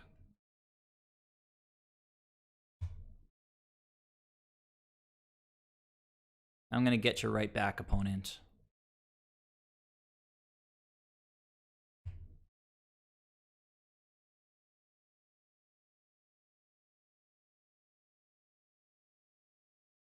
So I get an island here, and then I get to cast Harbinger and bounce this thing and keep my creature.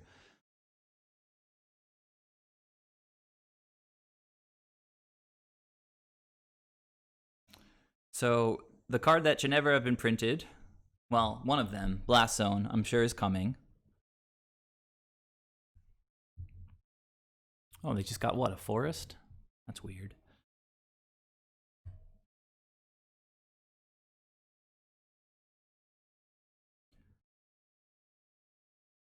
Eat my creature, huh? I think not. That's pretty cool, actually. Maybe they just have, like, Wrath of God in hand, and I'm just like... They're just laughing at me. Alright, opponent. Land, Titan, 2 fields and Valakits, and Dryads, and all this other garbage. Radiant Fountain. Why not? Gain some life. That's always fun. Okay, Reclaimer means no Titan yet. Another Reclaimer. Good times. Alright, that's pretty good. So I think maybe I just put Lurrus into hand and I think Trickster hold up. I get in some attacks here, so I do need to Trickster and attack. I'll lose one of my guys, but I'll get in for 6, which seems pretty good. Maybe it's good, and then I can get Lurrus. You know, I'm gonna bank on them not. They've got so many lands, and Monolith might just be dead. So I think I'm just going to get Lurrus in hand and cast Trickster right now and attack. Like if Trickster dies, I get to get it back next turn with Lurrus. So yeah, they're gonna kill one of our dudes for sure. Oh, this is maybe silly. I don't know how silly. Like I could have attacked, let them double block, let them block with both, and then Trickster. Oh man, I think I missed that opportunity. I could have killed one of these things. Oh well, live and learn. It's my first. I think literally my first game in Modern playing against this thing. Although I could also just hold up. I could hold up Monolith anyway, and then get Lurrus next. But Lurrus, yeah, I can get Lurrus. Well, I can't cast him next turn then. So I guess I have to get him now.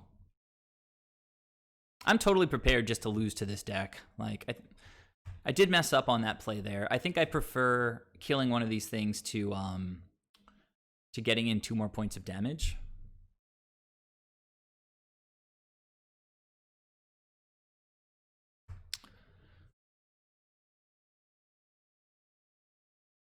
All right, well, one of them is tapped. We have 8 damage on board. They're getting very weird lands. Okay, field, I guess. Zombie number 1. Witness, that's interesting. Getting back a fetch land, which will make more zombies. Don't know where my lords are this entire match.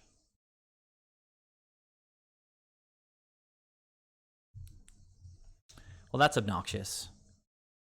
Now I can't cast the Silvergill from the graveyard. I hate it.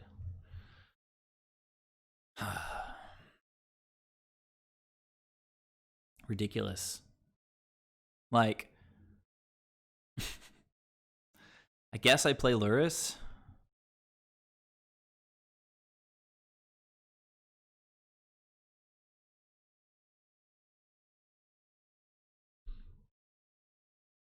Show the... Oh, okay. More zombies?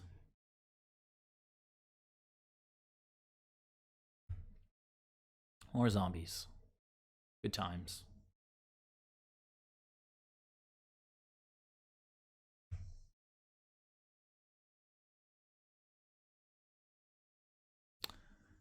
Oh, well, they're using Bojuka Bog now, which is fine. I mean, I imagine I'm going to have plenty of things in the graveyard soon enough.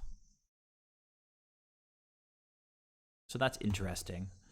I have no attacks whatsoever. Spreading Seas off the top into Lord, but they can just sacrifice whatever land I play, right? Oh my god, that's so nasty. I can never get Island Walk. I think the game is just over. What? What is that? A Rasta. Oh, it's a spider. That's a spider. I guess I'll make them pay for it, right? And then they won't be able to blow up a land if I draw. So I could draw Spreading Seas into Lord and win if they pay for this. All right, so they're paying for it. I've got exactly like 0.2% chance to win this game. It requires Spreading Seas into Lord.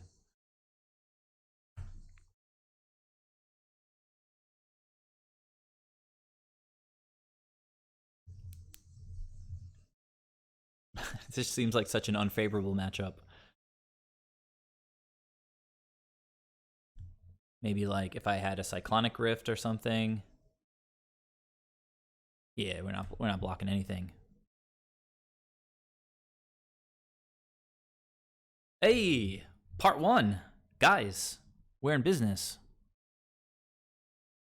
Remember, they can't activate this. They only have 1 mana.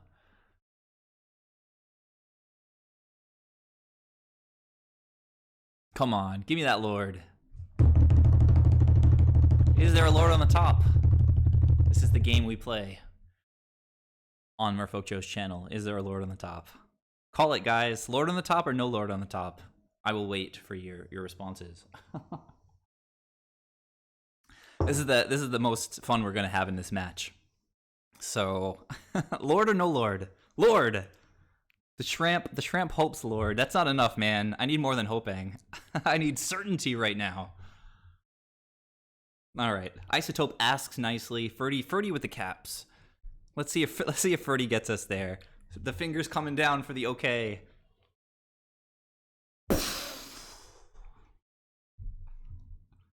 Oh god. Now they can just untap and sacrifice that land, which is just dirty. So I'm just gonna scoop and move on. We had our fun. I'll say good games to the opponent.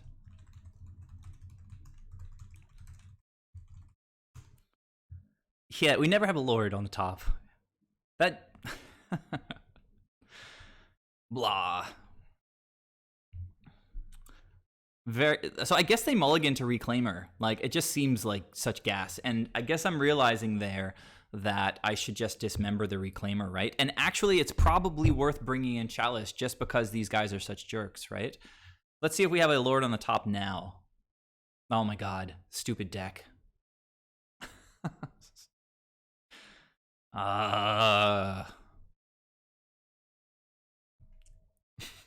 So trolled by my own deck. That was the first Lord we saw in either of the 2 games. All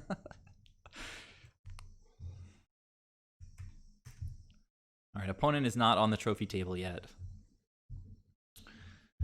Oh, why did I look at that next card? We almost hit those like 0.2% odds there with Spreading Seas into Lord.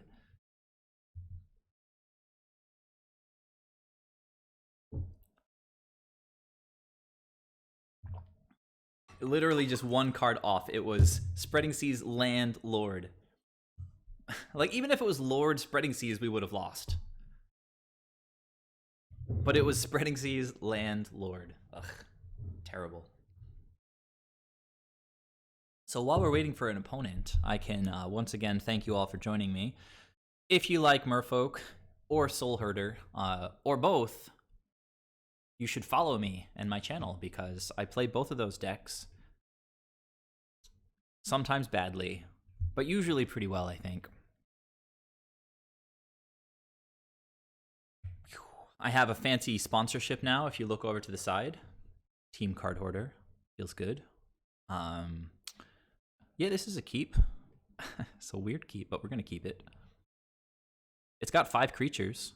Opponent's mulliganing to 6 to 5. Is this the same guy again?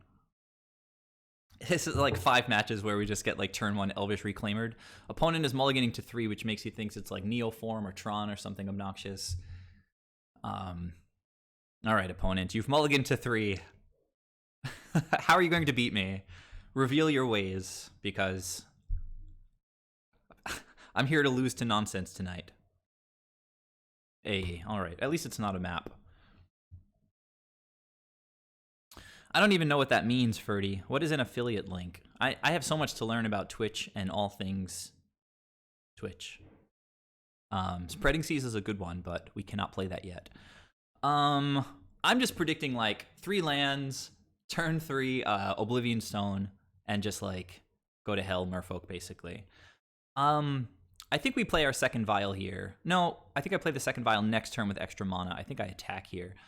So let's add some mana with that guy, and then attack with this guy. Yeah, Tron mulliganed to 3 cards. And we're gonna do our best, but I don't have high hopes.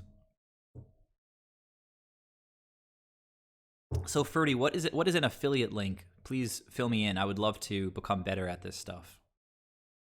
Get out of here. Get out of here. This deck is so stupid. I hate it.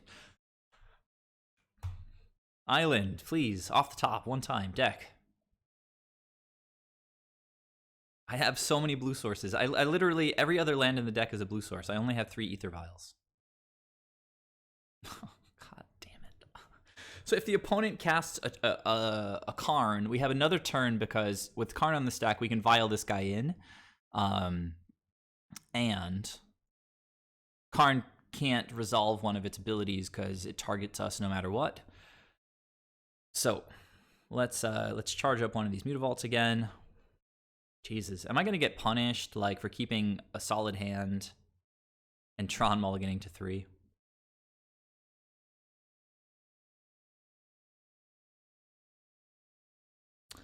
Oh, Ferdy, I don't know if I have one of those, but I will definitely look into it. Thanks a lot for bringing it up. It's like being on Team Card Hoarder. It's you have to work hard. I mean, basically, they're open to almost anybody. You need to meet certain requirements, like you need to have over 200 followers, and you need to stream twice a week. So if any of you guys are streamers and you want to sort of be on a team with people like Jim Davis and Julian, who plays elves, so many other good players, Caleb Shearer, you know, all you got to do is get 200 followers, be a positive person, and get wrecked by Tron every now and then, I guess. All right, let's see what the opponent has to do with all that mana.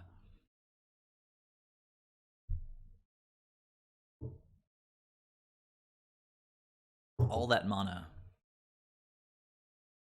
I'm guessing like Ballista on 3 or something, and I'm just gonna pretty much scoop. I won't scoop, but what are you doing, opponent? Thinking about which land to play, I guess. Oh, they figured it out. Smart Tron opponent. All right, you can have that. Like Thrag. Oh, hey, it's bad Tron, I guess. Well, it's a deck playing Ugin, which is sort of bad Tron. So we can just kill this thing. Seems good to me, but they're probably just waiting to like play Big Ugin or something. Oh, no, they've emptied their hands. It's official. Tron's payoff was Baby Ugin. Baby Ugin is about to get wrecked. And hey, we could even draw an island. Can you guys imagine a world where we draw like an island?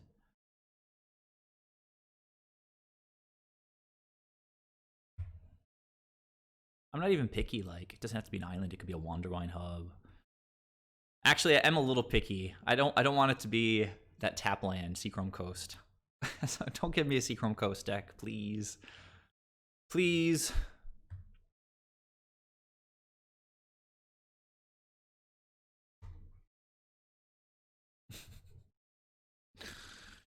Oh, to keep overextending here. Super annoying. Yeah. So I just have to punch Karn, put a Lord into the battlefield, and just like they get all these redraws. This deck is so annoying. But I'm not. The best thing about this thing is that it pumps out all these bodies. But best thing for them is what I mean. So I guess to finish my thought, I'm just all over the place. I'm not sure if people who are on Team Card Hoarder necessarily get like an affiliate link. I might just be a scrub or something. But I'll inquire. I'll see what the deal is. So if opponent just draws like kind of nothing, we might be able to win. Maybe. Possibly. Maybe. Possibly.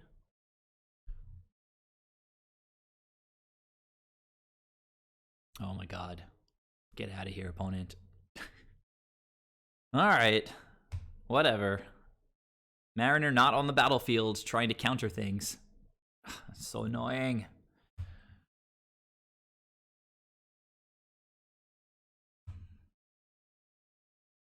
Attack, opponent. You know you want to attack.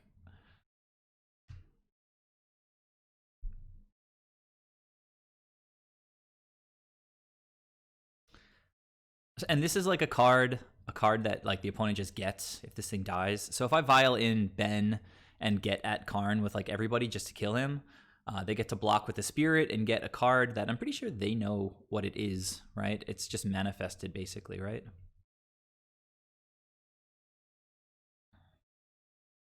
Yeah, they get to look at it. Come on, opponent. It's time to get aggro, I think. It'd be such a stupid attack. All right, so we're going to tick up both vials, I guess. We don't need to yet, I guess. All right, so we can kill Karn. We have some good top decks we could rip. Since I need to activate Mutavault, I'm not putting Lurrus into hand yet, so I don't have to take either of them up.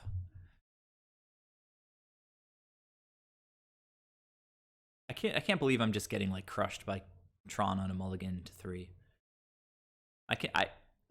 It's just a figure of speech. I can completely believe it.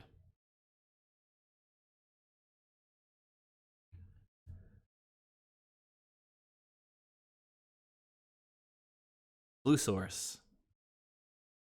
Or Silvergale into Blue Source. No.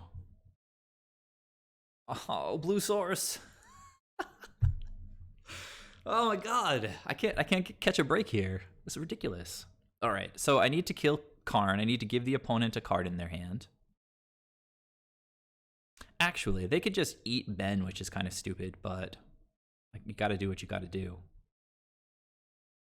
Actually, hold on. No, I could activate both Mutavaults here. So let's not be too hasty. But I can't even adapt with Ben. So both Mutavaults, I guess. Both Mutavaults. Well, then the attack is weird, right? I need to send like three creatures at Karn and 1 at them, and I guess they just block that and trade with the Mutavault. Karn's gonna. I guess it depends on how they block on if this card is important to them or not.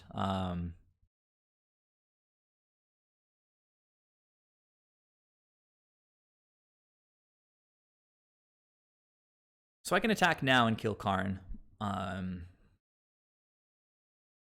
Does leaving Mutavault back do anything?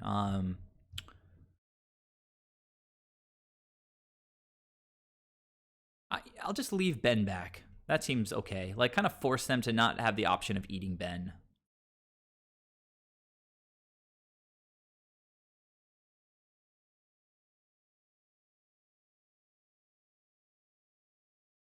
I've had this spreading seas forever. It's just...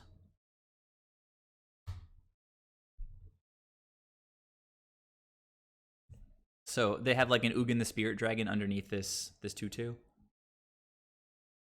All right, let's go. Infinite mana. Okay, redrawing. What can they do with their infinite mana? Oh god. Oh, opponent.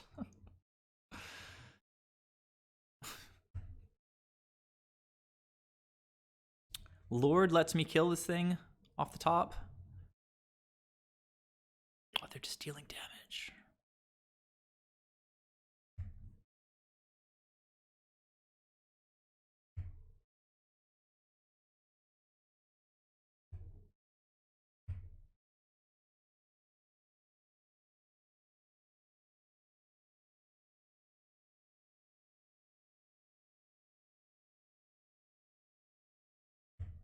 Lusaurus, maybe, possibly. So now I will tick this up.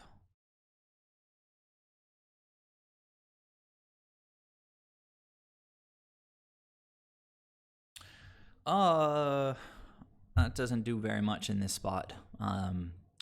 That's rough. So rough. Deck is being so rough to me.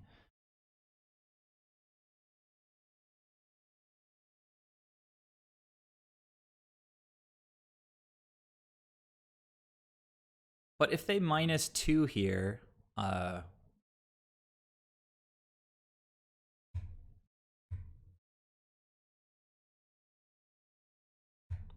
can kill it on the crackback, I guess. We'll have to see what they do. Now, ticket up goes to 6. Jesus, I don't know. Tron is a little ridiculous. Like, how do they? All right, so tap out to play this thing and forget that I have Unsettled Mariner on the battlefield. No, guess not, huh? So I think this is pretty much end of the road, ladies and gentlemen. Stupid walking ballista.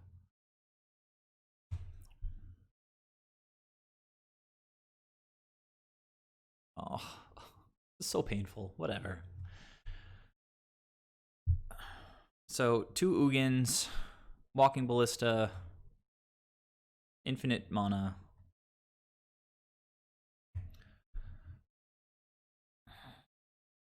I'm just gonna scoop here, guys. I did my best. All right, Isotope. Good luck with your homework. Thanks very much for joining me. Maybe you can catch the rest of this on the replay, but it's not looking like it's going to be too interesting. Just getting crapped on by Tron. So we'll bring in that 4th Spreading Seas, even though it doesn't seem castable in our deck. Mono Leak. I think on the play, Chalice is good against Green Tron. The Last Force can come in, and I don't really think that Echoing Truth makes the cut. We do want to go pretty aggro. They've got walking ballistas, so we might want some number of dismembers. Not 3, but maybe 2. They don't have a ton of creatures, obviously, so trimming some number of things. I do like Mariner because it lets us get slightly ahead in the early game, which is when we're trying to win against Tron. Makes it really hard for them to target our stuff. So maybe I'll trim like 2 Harbingers, maybe all the Harbingers.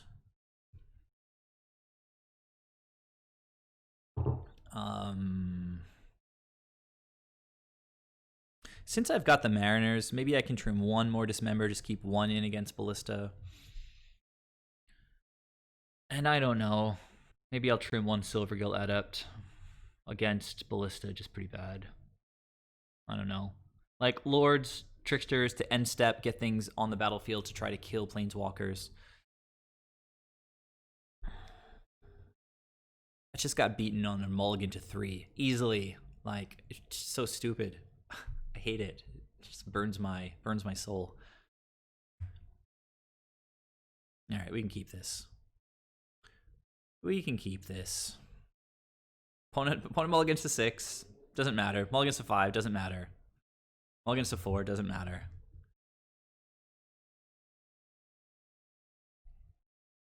They are actually doing this. I'm not just being sarcastic. They're mulliganing to 4 again. And they've kept 4. So even better than last game.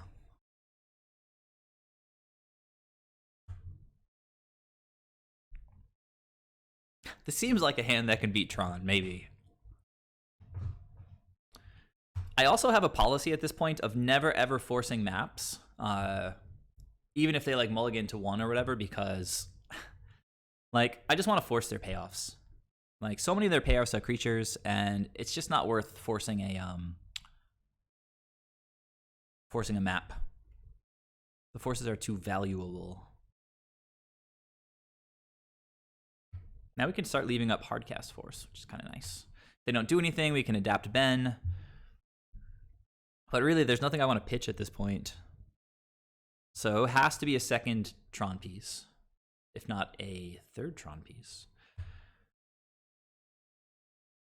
Okay, Stirrings is going to resolve. Not really interested in... Okay, they found a Tron land. So kudos, opponent. Passing. So obviously digging for that power plant. I'm totally happy just to jam a seize on that thing. Draw another card. Didn't see that last game, did you, opponent? I should have waited to play my land. That was stupid. Basic sequencing stuff. But I don't know that I was going to attack with Mutavault next turn anyway. I guess we'll have to wait and see what happens. Look at that. Look at that. That's absurd. They stirrings into the missing Tron piece. Absurd. They didn't even have like a map. Okay, so that's something that I can potentially pitch.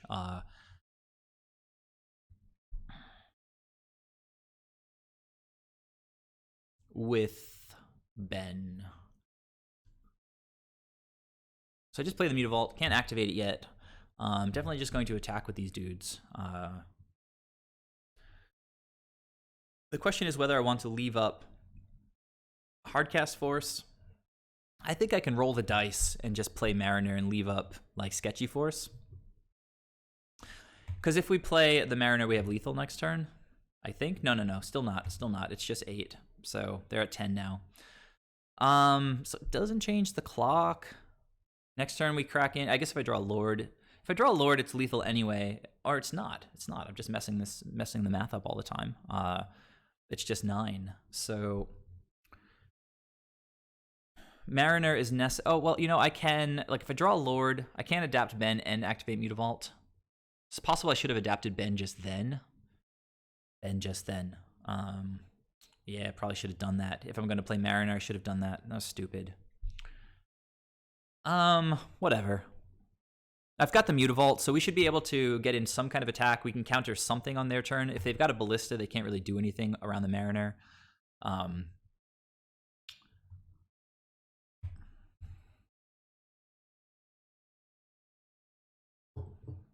right. So actually,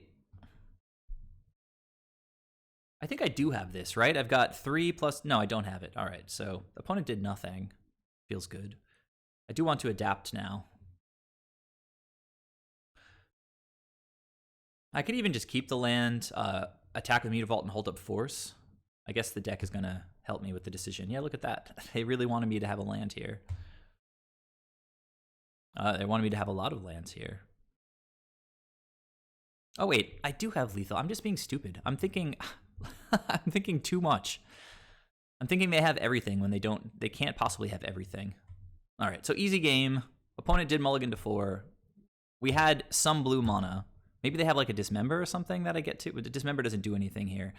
Spatial Contortion would potentially do something, but they have to. They don't have mana for it. All right, so had lethal all along. I wasn't counting the Lord for some reason. I don't know. This Magic game is pretty hard. All right, guys, give me a sec. I'll be right back.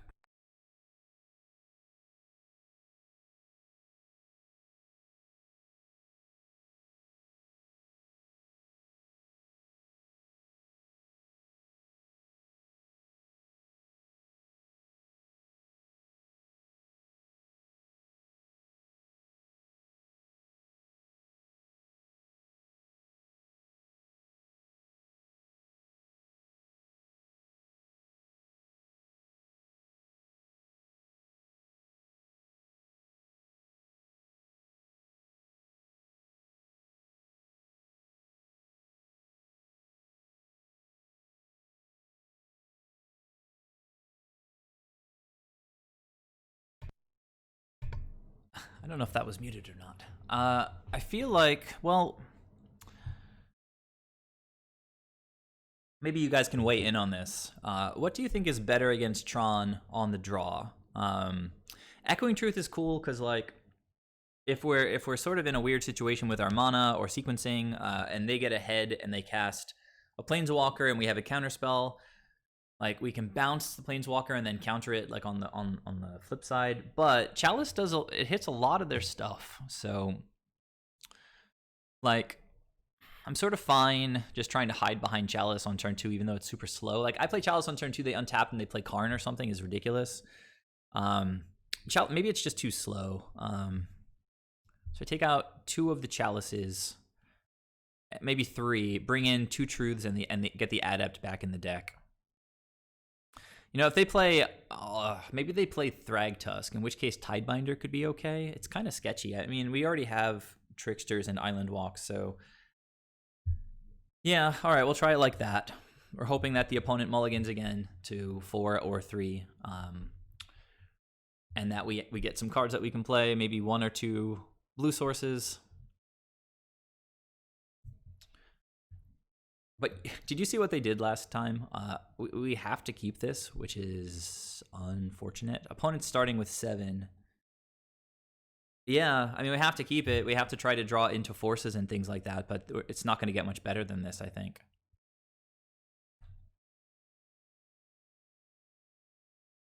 Yep.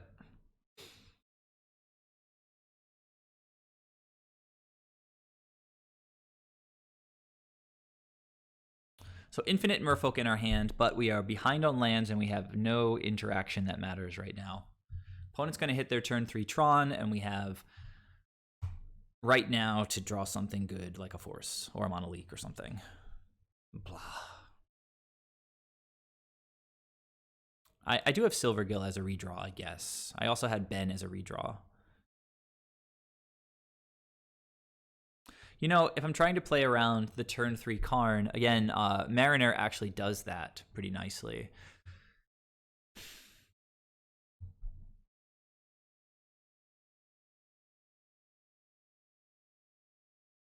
Like, Mariner, and then they play Karn might just be like our only, one of our only possible outs. If I just play a Silvergill, they play a Karn and he just exiles one of my lands. Seems terrible. I'm going to play this guy.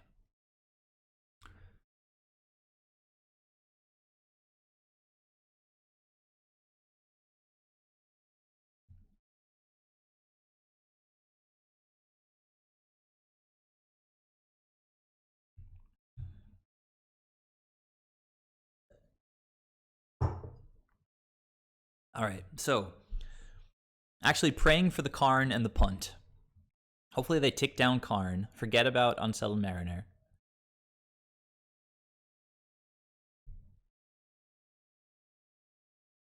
Well, not going to see Karn here. Could just be Thraggers. Don't be... Oh, what? Oh my god. Ah, a stupid deck. Well, that's a card. It's interesting, but it's not really what we want here. I think it might be time for Silvergill. Because if they're just cruising to, like, Big Ugin, then, like, I don't know. We have just lost, pretty much. Could also just play Lord and try to, like, wish and hope into Spreading Seas for next turn, but whatever. The deck has been super awkward to me this evening. Like, if I keep 2 land hands, it gives me no other lands. If I keep a 3 Mutavault hand with 2 Aether Vials, after like 8 turns, I don't get to draw any lands. Any blue sources, I should say. All right, Big Ugin for the insta-scoop, and we get to stop this madness. Come on, opponent. Now they get to pay for Karn. Opponent is savvier than we gave credit for.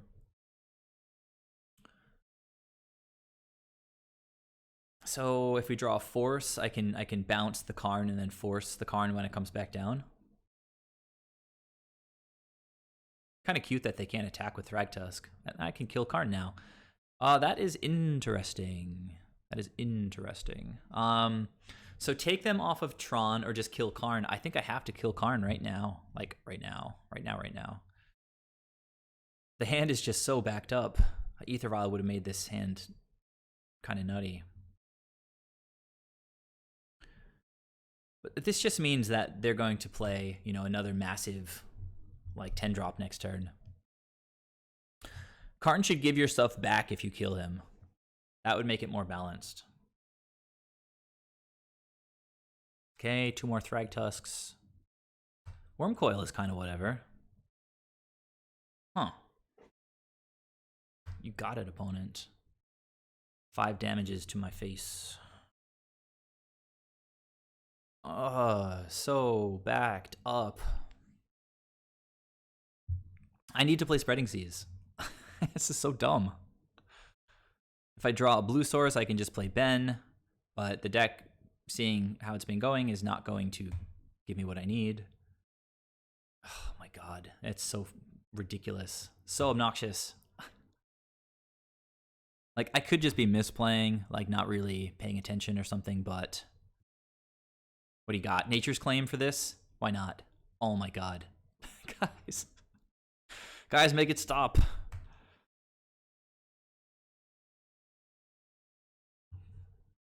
I think that probably just sealed the deal there. Go to hell, opponent. You and your Tron deck.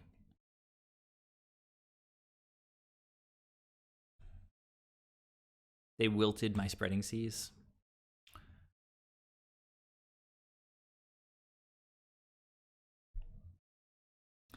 I don't know. We've got so much stuff in hand. I feel like trying to get rid of something like Thragtusk.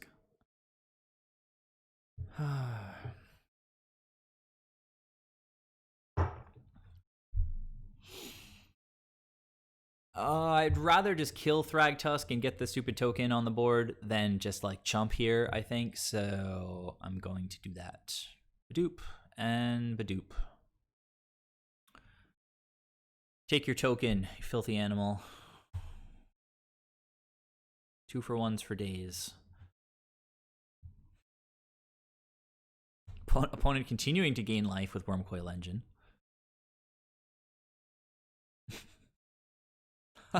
This is like, if you thought like, what is the trolliest card that the deck could give us off the top? It might be Mono League.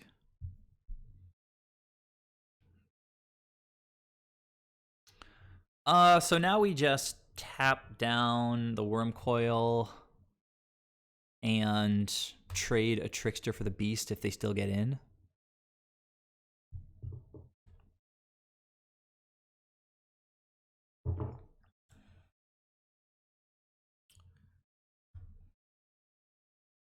And then they follow up with like a big Ugin that I could have mono-leaked. Would be pretty funny. Hilarious, even.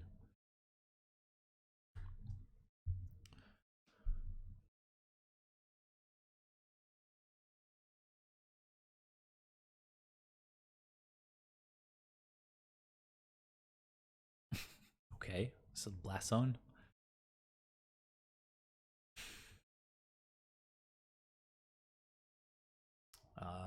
And a follow-up. Why not?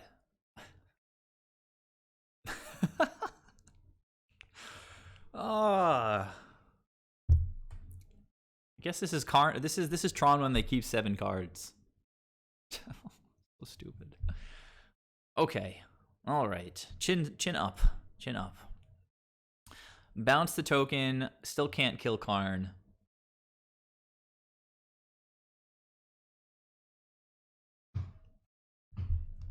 I don't know, guys. That's pretty done. Pretty done. I think our goose is cooked.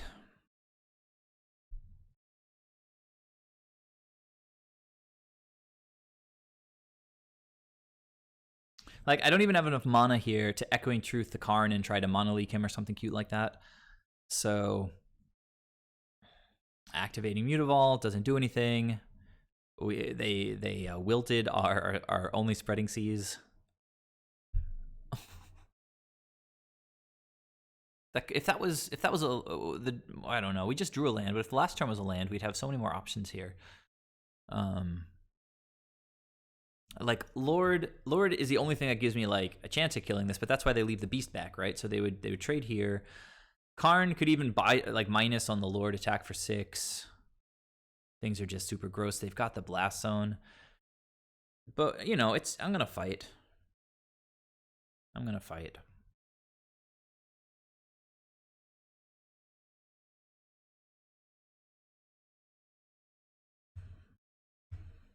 To the bitter end.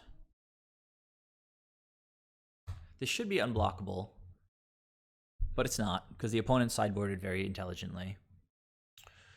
And they drew their sideboard hate in addition to their crazy sort of combo situation that they are trying to set up. So, okay, Ugin can kill my Lord.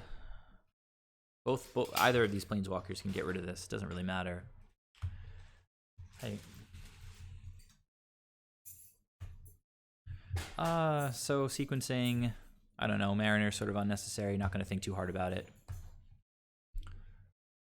And they have a 5-drop to play, so nice. 35 life. I think maybe, like, keeping 2 lands and 5 Merfolk against Tron maybe is just wrong. I probably needed to mulligan to, like, Ether Vial or Force or something. So now I'm going to say to the opponent, little sportsmanship break here.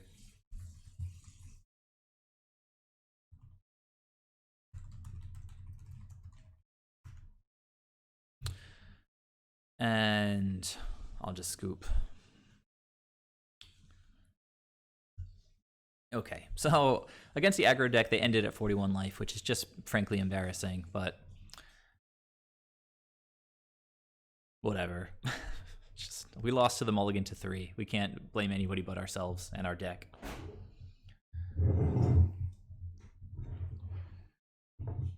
So game 1, I think we kept a very nice opening hand, if I'm not mistaken. And the opponent beat us with 3 cards.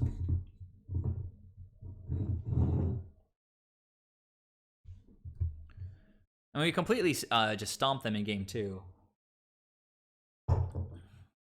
This is the worst start I've had to a league in a very long time. Combination of opponents just wrecking us and sort of mulligans and weird hands on our side, I think. Like, this is a mulligan. Man, so weird. I mentioned at last stream that I want to trim one of the Mutavaults from this list. We've had so many hands where we've started with multiple Mutavaults, so I'm actually going to make that change right now so I don't forget. Because the Mutavaults have legit downside. So I need to put in 9 islands. I'm going to remove all of these and add actually nice islands. Unfortunately, it won't take effect for a little while. Let's go back to the match. I mean, if we draw a land, it's fine. If we don't, it's terrible. And I think our chances with this hand and drawing a land in the first 2 draw steps are just better than our chances if we mulligan to 5. So I'm going to keep this, and I'm going to bottom the Mutavault, and we're going to draw perfectly for once. Okay, more Tron. Awesome. Oh, nope, it's Texas, which might just blow up one of the 2 lands that I have. Dismember, not terrible, but it's obviously not what we're looking for here. All right, so that's one of our 2 draws. The next land needs to be a blue source. We have 2 more Mutavaults in the deck, unfortunately. Opponent did keep 7, I believe, right?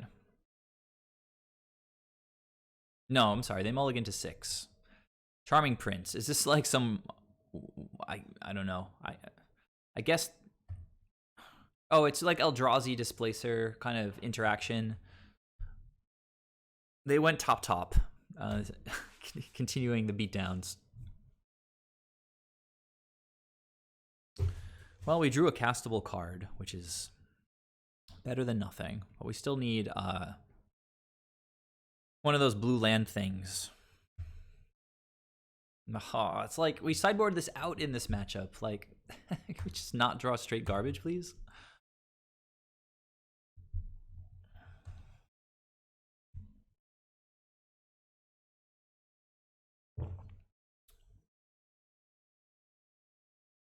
Okay, Field of Ruin. Playing, you know, turn 3 Thought Knot. It's not too good. Just like, sort of okay. So they've got 4 mana on turn 3, plus Ether Vial, plus a 4/4 that takes away my best card.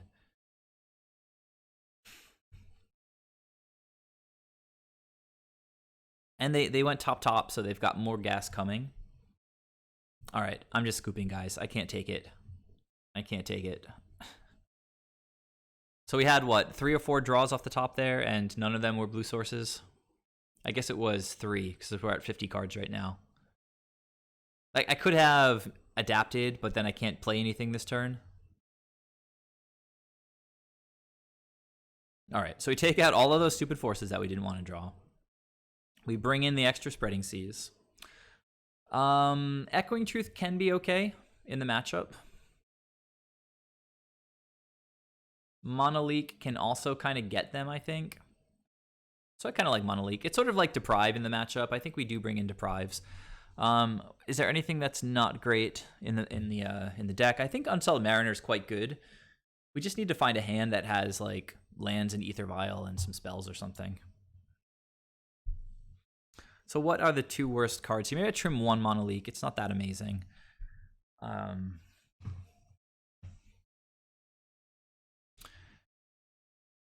And it's a grindy matchup.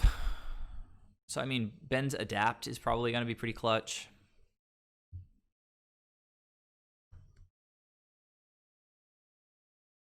Seems like they're pretty ETB oriented. So maybe taking a Harbinger out is okay. Like, you know, Harbingering a Charming Prince doesn't feel very good.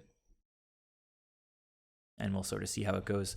I learned a lesson like a few weeks ago about playing with Trickster against Thought Knot. Like, I think what I did was I Trickstered a Thought Knot so it couldn't attack. And then maybe I bounced it and I didn't draw a card because Thought Knot lost all of its text. And so, I don't know, it's terrible. Gotta be careful with Trickster and Thought Knot. Okay, we can play Magic. Let's go. What a rough... And opponent keeps 7, why not? Awesome.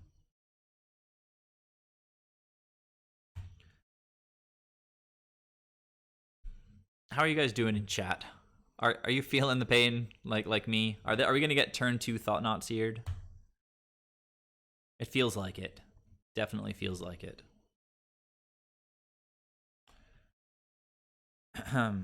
Speaking of Trickster.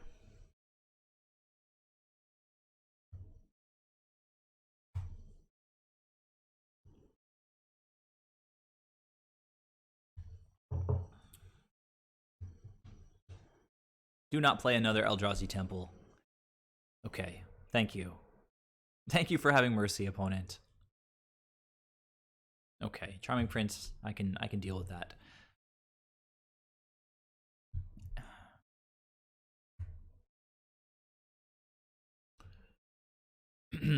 So they're scrying 2. I'll let you guys know what they do with the scry.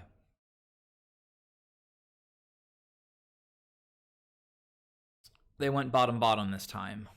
I prefer that to top. So let's be careful here and get Ben on the board. I think just like another blue source is probably the best draw here. Start getting a little bit aggressive. I could Echoing Truth the Ether Vials at some point.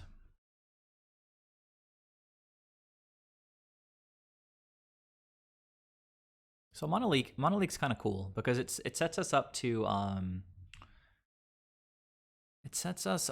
counter, you know, like a Thought Knot next turn, which would just be excellent. I think I'm just going to slam Mariner here. Not really sure I want to really get into the red zone yet. Just going to hold up Monoleak, but I will vial in Unsettled Mariner here. And then pass the turn. just to make things harder for them. You do need this guy on the board. They have a 1-drop. Are they just doing a silly bluff? Wow. All right, well, opponent's curving out. Thought not would actually make our cards good. Come on, go for it. Well, anything at this point is good. What, you're not going to use your mana this turn? Let's see.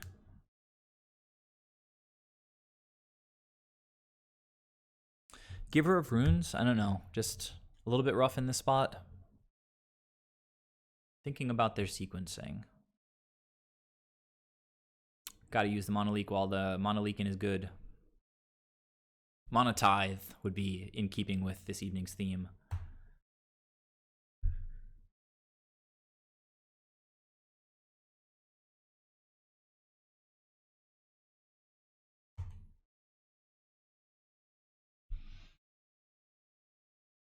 Okay. So I'm pretty sure this deck does grind better than we do.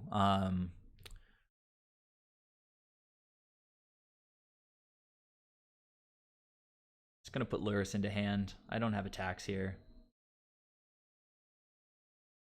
I can just Trickster something on their turn. It's like... I kind of hate ticking up the Ether Vial to 3, though, because it just takes it off for the rest of the game, and I don't even have blue mana to cast things from the graveyard with.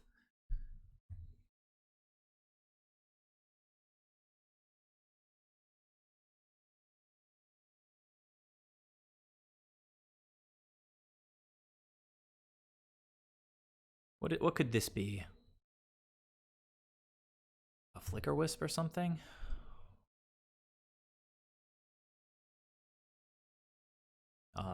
What are you trying to flicker? Oh, I'm trying to flicker that. That's a decent thing to try to flicker.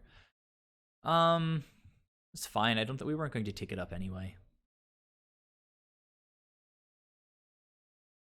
So, like they can protect with Giver of Runes, I guess. Doesn't really matter. Just tap it down. Yeah, doesn't really matter.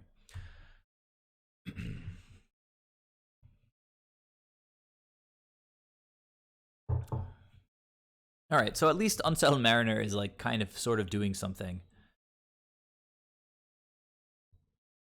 We could Echoing Truth the Giver of Runes, but is that even good?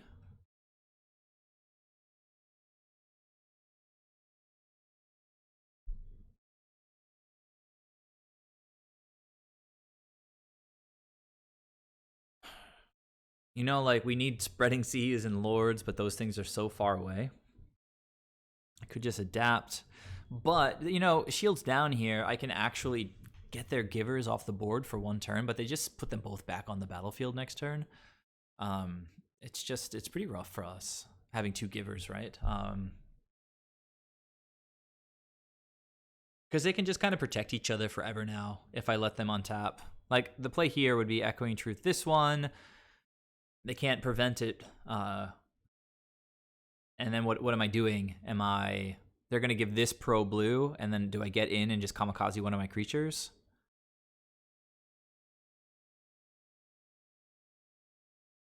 Because if it has pro blue, it just eats it, right? So just like desperation play, get in for some damage. No, I don't think so. I don't think that's what we do. Jesus. All right. Well, I think I don't know. Maybe there's a line that I'm not seeing here, but double Giver just seems terrible for us. So I'm probably just going to hold up Adapt and slowly start losing the game.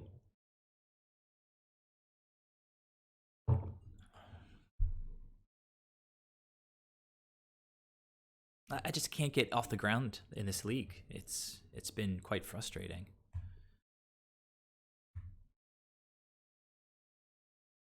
Well, that's a pretty slow clock. So now Echoing Truth, I guess it could bounce their Ether Vial, but then they just put a 3-drop in. I have to reset my own Ether Vial.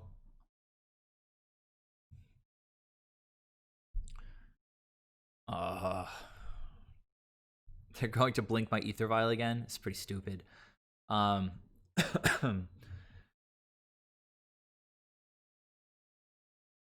so I let this happen, and then I blink their ether vial. I bounce their ether vial. That's the play. Oh, it's a displacer. That's cool. I have exact mana to pay for Unsettled Mariner. Very convenient. Okay, so it's gonna get flickered, and again, we're just slowly losing the game here. It's not coming back until next end step.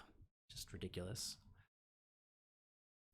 You might ask, why don't you bounce their creatures? And the answer is because I literally cannot, because of the Giver of Runes.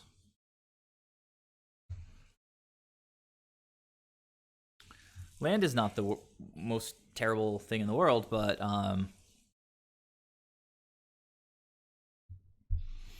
again, Giver of Runes pretty obnoxious. I can try to. Well, the thing is, if I try to Trickster and then tackle this Flicker Wisp, they can do any number of things. They can blink it, they can give it protection, so sort of whatever, right? We're just playing to more white mana, and I just, like Harbinger is just going to use my mana more efficiently, so I'll reveal the Harbinger. Although, yeah, that's fine. That's fine. Either way, I'm using both of my blue, and I can't adapt also. And I don't think I want to pitch anything in my hand with adapt right now.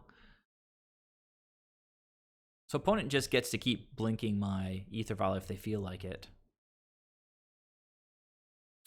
And, all right, so we're going to lose Luris, I guess, which is icing on the cake. And again, with the perfect mana, it's... Does it seem like I've been complaining a lot this evening, guys? If so, I apologize. Don't like to be a complainer. I had a very, very nice... I finished a very, very nice league with Soul Herder at the beginning of this stream, where I was 3-1, and I needed to win to go 4-1, and I was getting just crushed by Burn, but I miraculously stabilized in game 2, won that game, and then won the game after that. So it's just, they get to keep blinking Thought Knot, which is pretty dirty.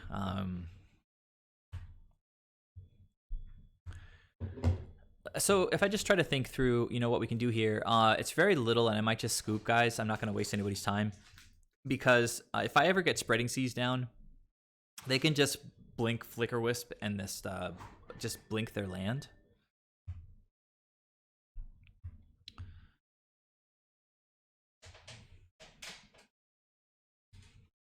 Make him give it protection, I guess.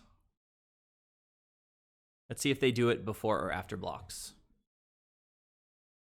Probably do it after blocks, but I guess we'll see. Doing it before blocks, just like, well, I don't know what they're doing. They're just gonna blink it right now. Seems poor. What are you doing with those Giver of Runes?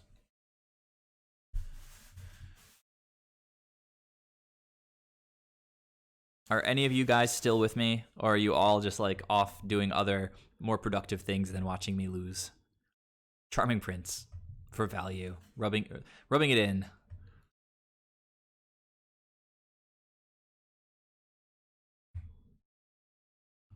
They're going pretty all in on this like blink my Ether Vial plan.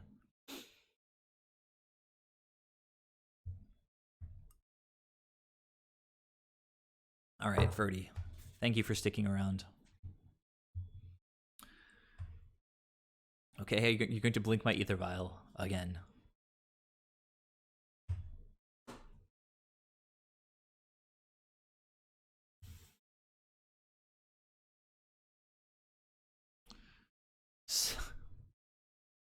I don't know. Maybe they'll tap out and be dumb, and I'll draw Spreading Seas and we'll just win. But, has not been the way things have been going. So please tap out, opponent, and the deck will give us a Spreading Seas.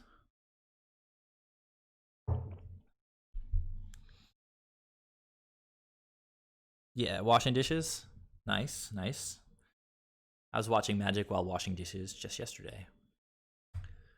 Opponent on the Ultra Grind plan. Actually, if I draw Spreading Seas, it just gets taken away by Thought-Knot Seer.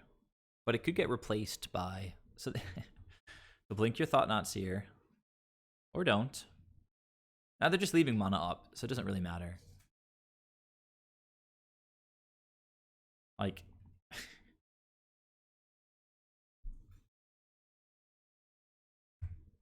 I guess Ben is the best thing here. Oh, land is sort of whatever. I guess it's something that they can't take with Thought-Knot Seer.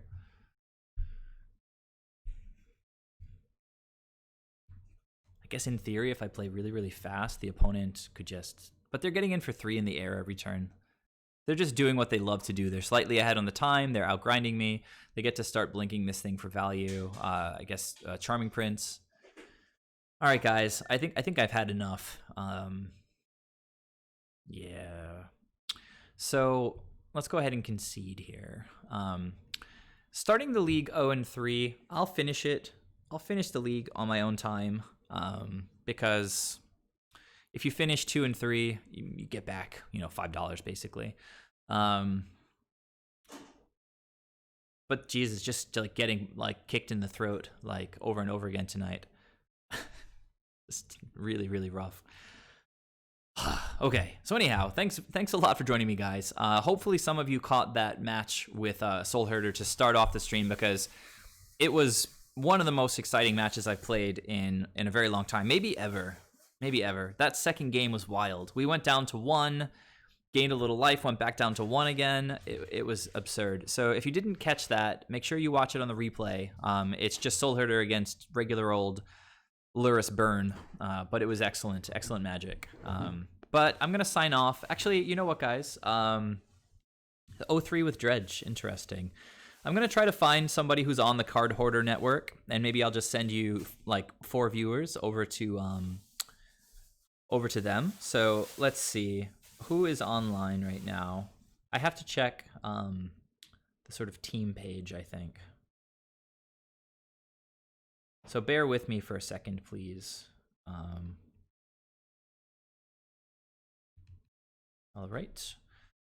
Googling, we're going to this page, and we'll just check who's online right now.